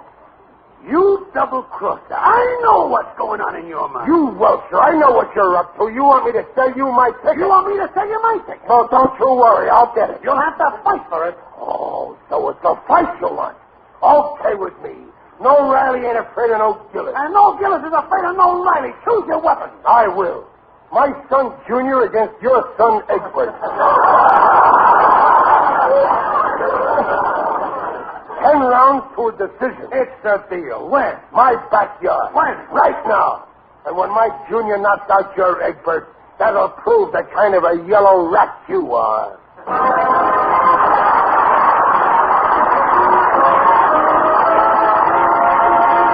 Well, we'll bring you the second act of the life of Riley in just a moment. There's radiance for you in Prel shampoo. Yes, there's radiance for you in Prel shampoo. Procter & Gamble's Radiant Cream Shampoo in the handy tube. That's because Prel gives your hair a radiance you never knew was there. Leaves your hair more radiant than any soap shampoo. cream, or liquid.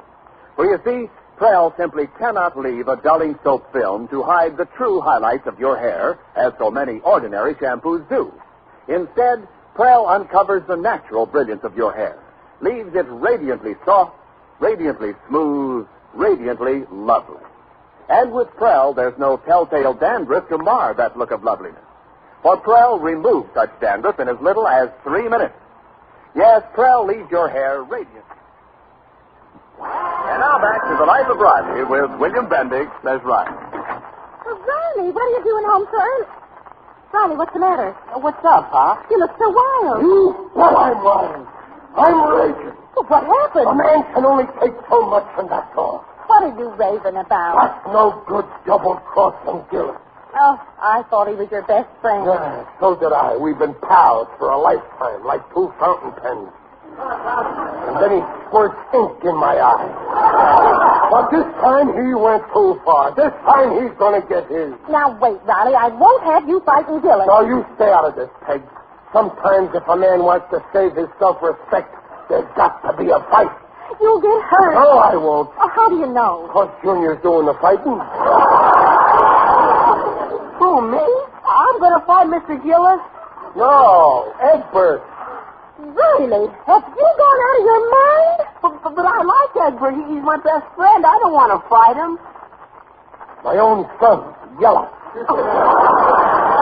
Well, of all this is the most ridiculous. You have a quarrel with Gillis, and you want Junior to fight. Why don't you and Gillis fight? Hey, fight? Me? With my weak arches? And poor Gillis with his low blood pressure? We got our families to think of. So you get Junior and Egbert to fight. Well, why stop there? Why not have me and Mrs. Gillis slug it out? Would you?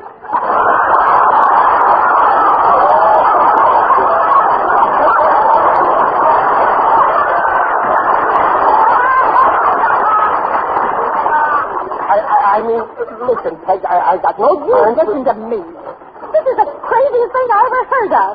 And if you think I'm going to let you do... Peg, you don't understand. I got to get that football ticket. Oh, what ticket? The one I gave Gillis. He won't sell it back to me, but if I get it, then I'll have two to give to the boss, and then I'm essentially made foreman. Now, look here, Riley. You forget all this nonsense about fighting, and let's have a little peace and quiet around here.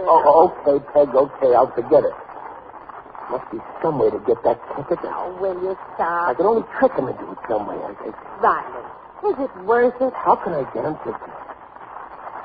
I got it. Peg, I got it. What a brainwave. Riley, I won't stand for another one of your brainwaves. You don't even know what it is yet. This is a great idea. Will you hear? I phone up Gillis, see? Yeah, and then what, Pop? I pretend that I'm Stevenson.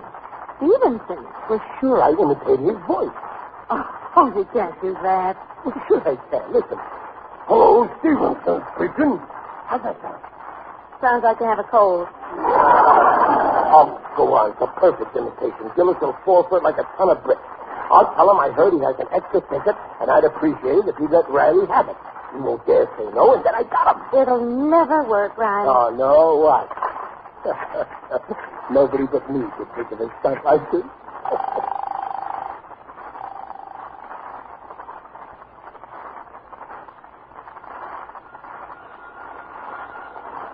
Answer the phone, Jimsy. You answer, honeybee. I'm busy thinking. How can I get that ticket from Riley?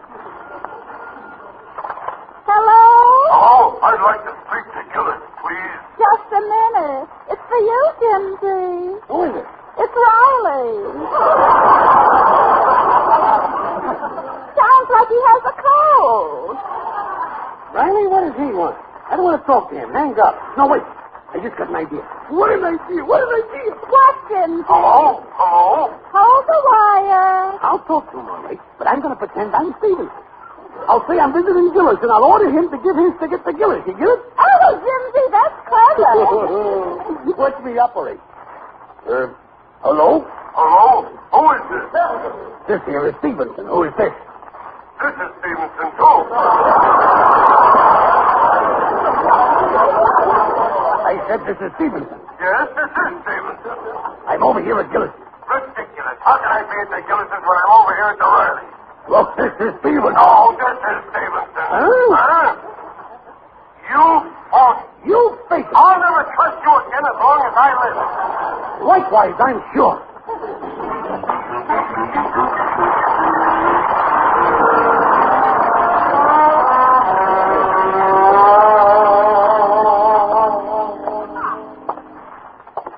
What a life. You can't depend on nobody. In the end, your friends always let you down. Well, I learned my lesson. This is the last time anybody's going to let me down. Would you care to bet? Oh, it's you. Yes, it is I indeed. Digby Odell, the friendly undertaker. Greetings, Riley. You're looking fine. Very natural. Well, I don't feel so good, Digger. I don't say this to everybody, but see your doctor. I don't need a doctor. I'm all mixed up in my mind. I think maybe I ought to see one of them psychiatrists. Oh, nonsense. Too many people are running to psychiatrists these days. In our profession, we have a saying. The mind will take care of itself. Just look after the body. Life is funny, Digger. The older you get, the more troubles you have. We don't have fun like we did when we were kids. Ah, the carefree days of our youth. Yeah, those were the days. Remember when we went on that picnic with those girls and we took your father's business vehicle without his knowing? Yes, and we didn't know that old man McGillicuddy was still in the back. It was the first time in 40 years that old man McGillicuddy went out with girls. Oh, those were the days. Yeah, now nothing but trouble. Maybe I can help. No, not unless you can let me have a ticket for tomorrow's game. If I had one, I could get promoted to foreman, I think. But they're all sold out. It's hopeless. Come, Riley. Never say die, if you'll pardon the expression.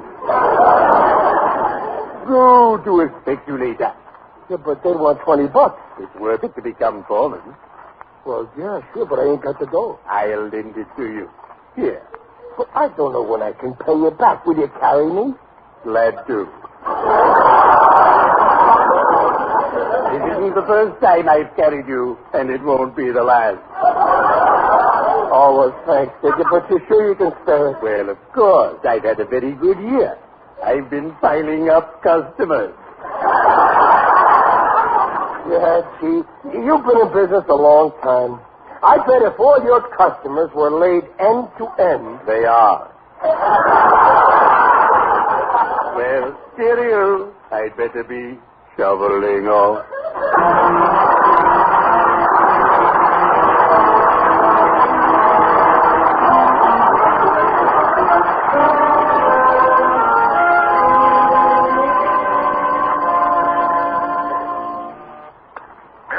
Yes, Mr. Stevenson. Any luck with the football tickets, Millie? No, sir. But the speculators have... No. I will not pay speculated prices. It's highway robbery. Just forget about it, Millie.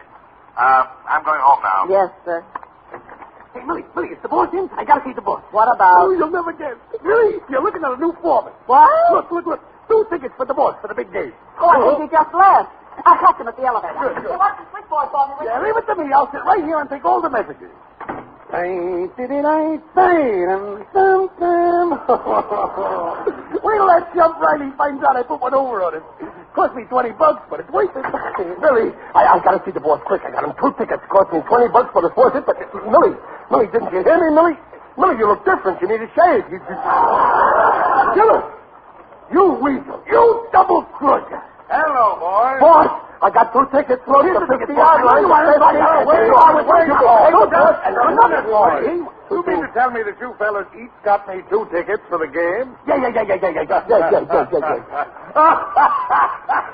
This beats everything. I wanted those tickets to give you, to show my appreciation for fixing my roof.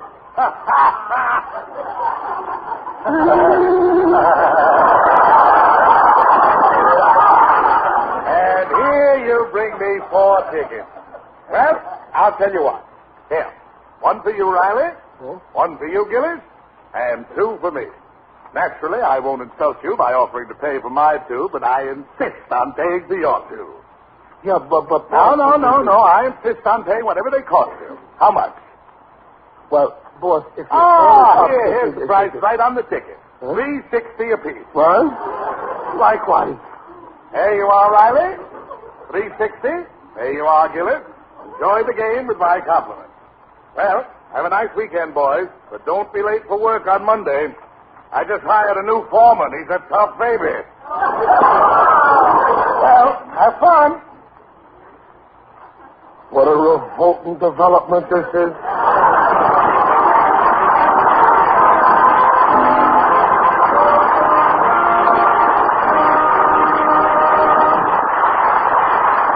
The Rileys will return in just a moment. At the first sign of unsightly dandruff, it's time to do something. And that's when millions of folks all over America shampoo with Prel, Procter & Gamble's Radiant Cream Shampoo in the handy tube. Because Prel removes unsightly dandruff in as little as 3 minutes. That fact was proven by a group of doctors. In case after case, even stubborn dandruff was controlled by only 2 Prel shampoos a week. Yes, Prel leaves hair radiantly clean the first time you use it. Radiantly lovely, too. Soft and smooth, easy to manage. So the next time you shampoo, ask for the Radiant Cream Shampoo in the handy tube. Ask for Prel. P-R-E-L-L Prel Shampoo leaves hair radiant, gleaming bright. Not a bit of dandruff is in sight. Comes in a tube, handy too. P-R-E-L-L Prel Shampoo.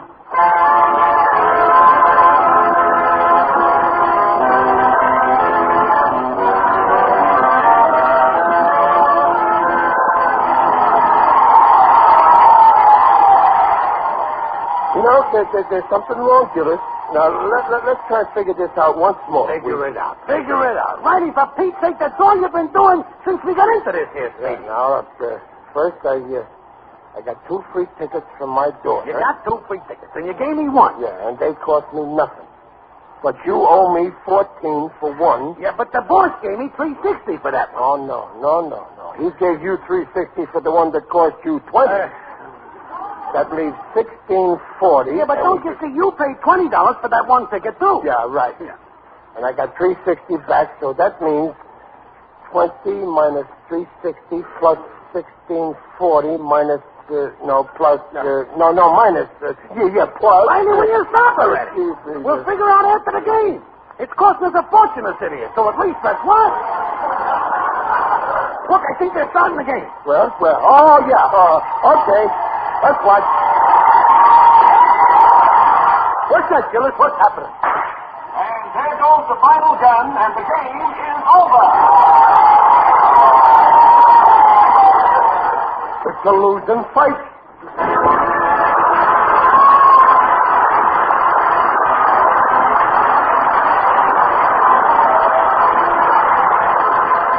Procter & Gamble invites you to join us again next week to hear The Life of Riley with William Bendix as Riley.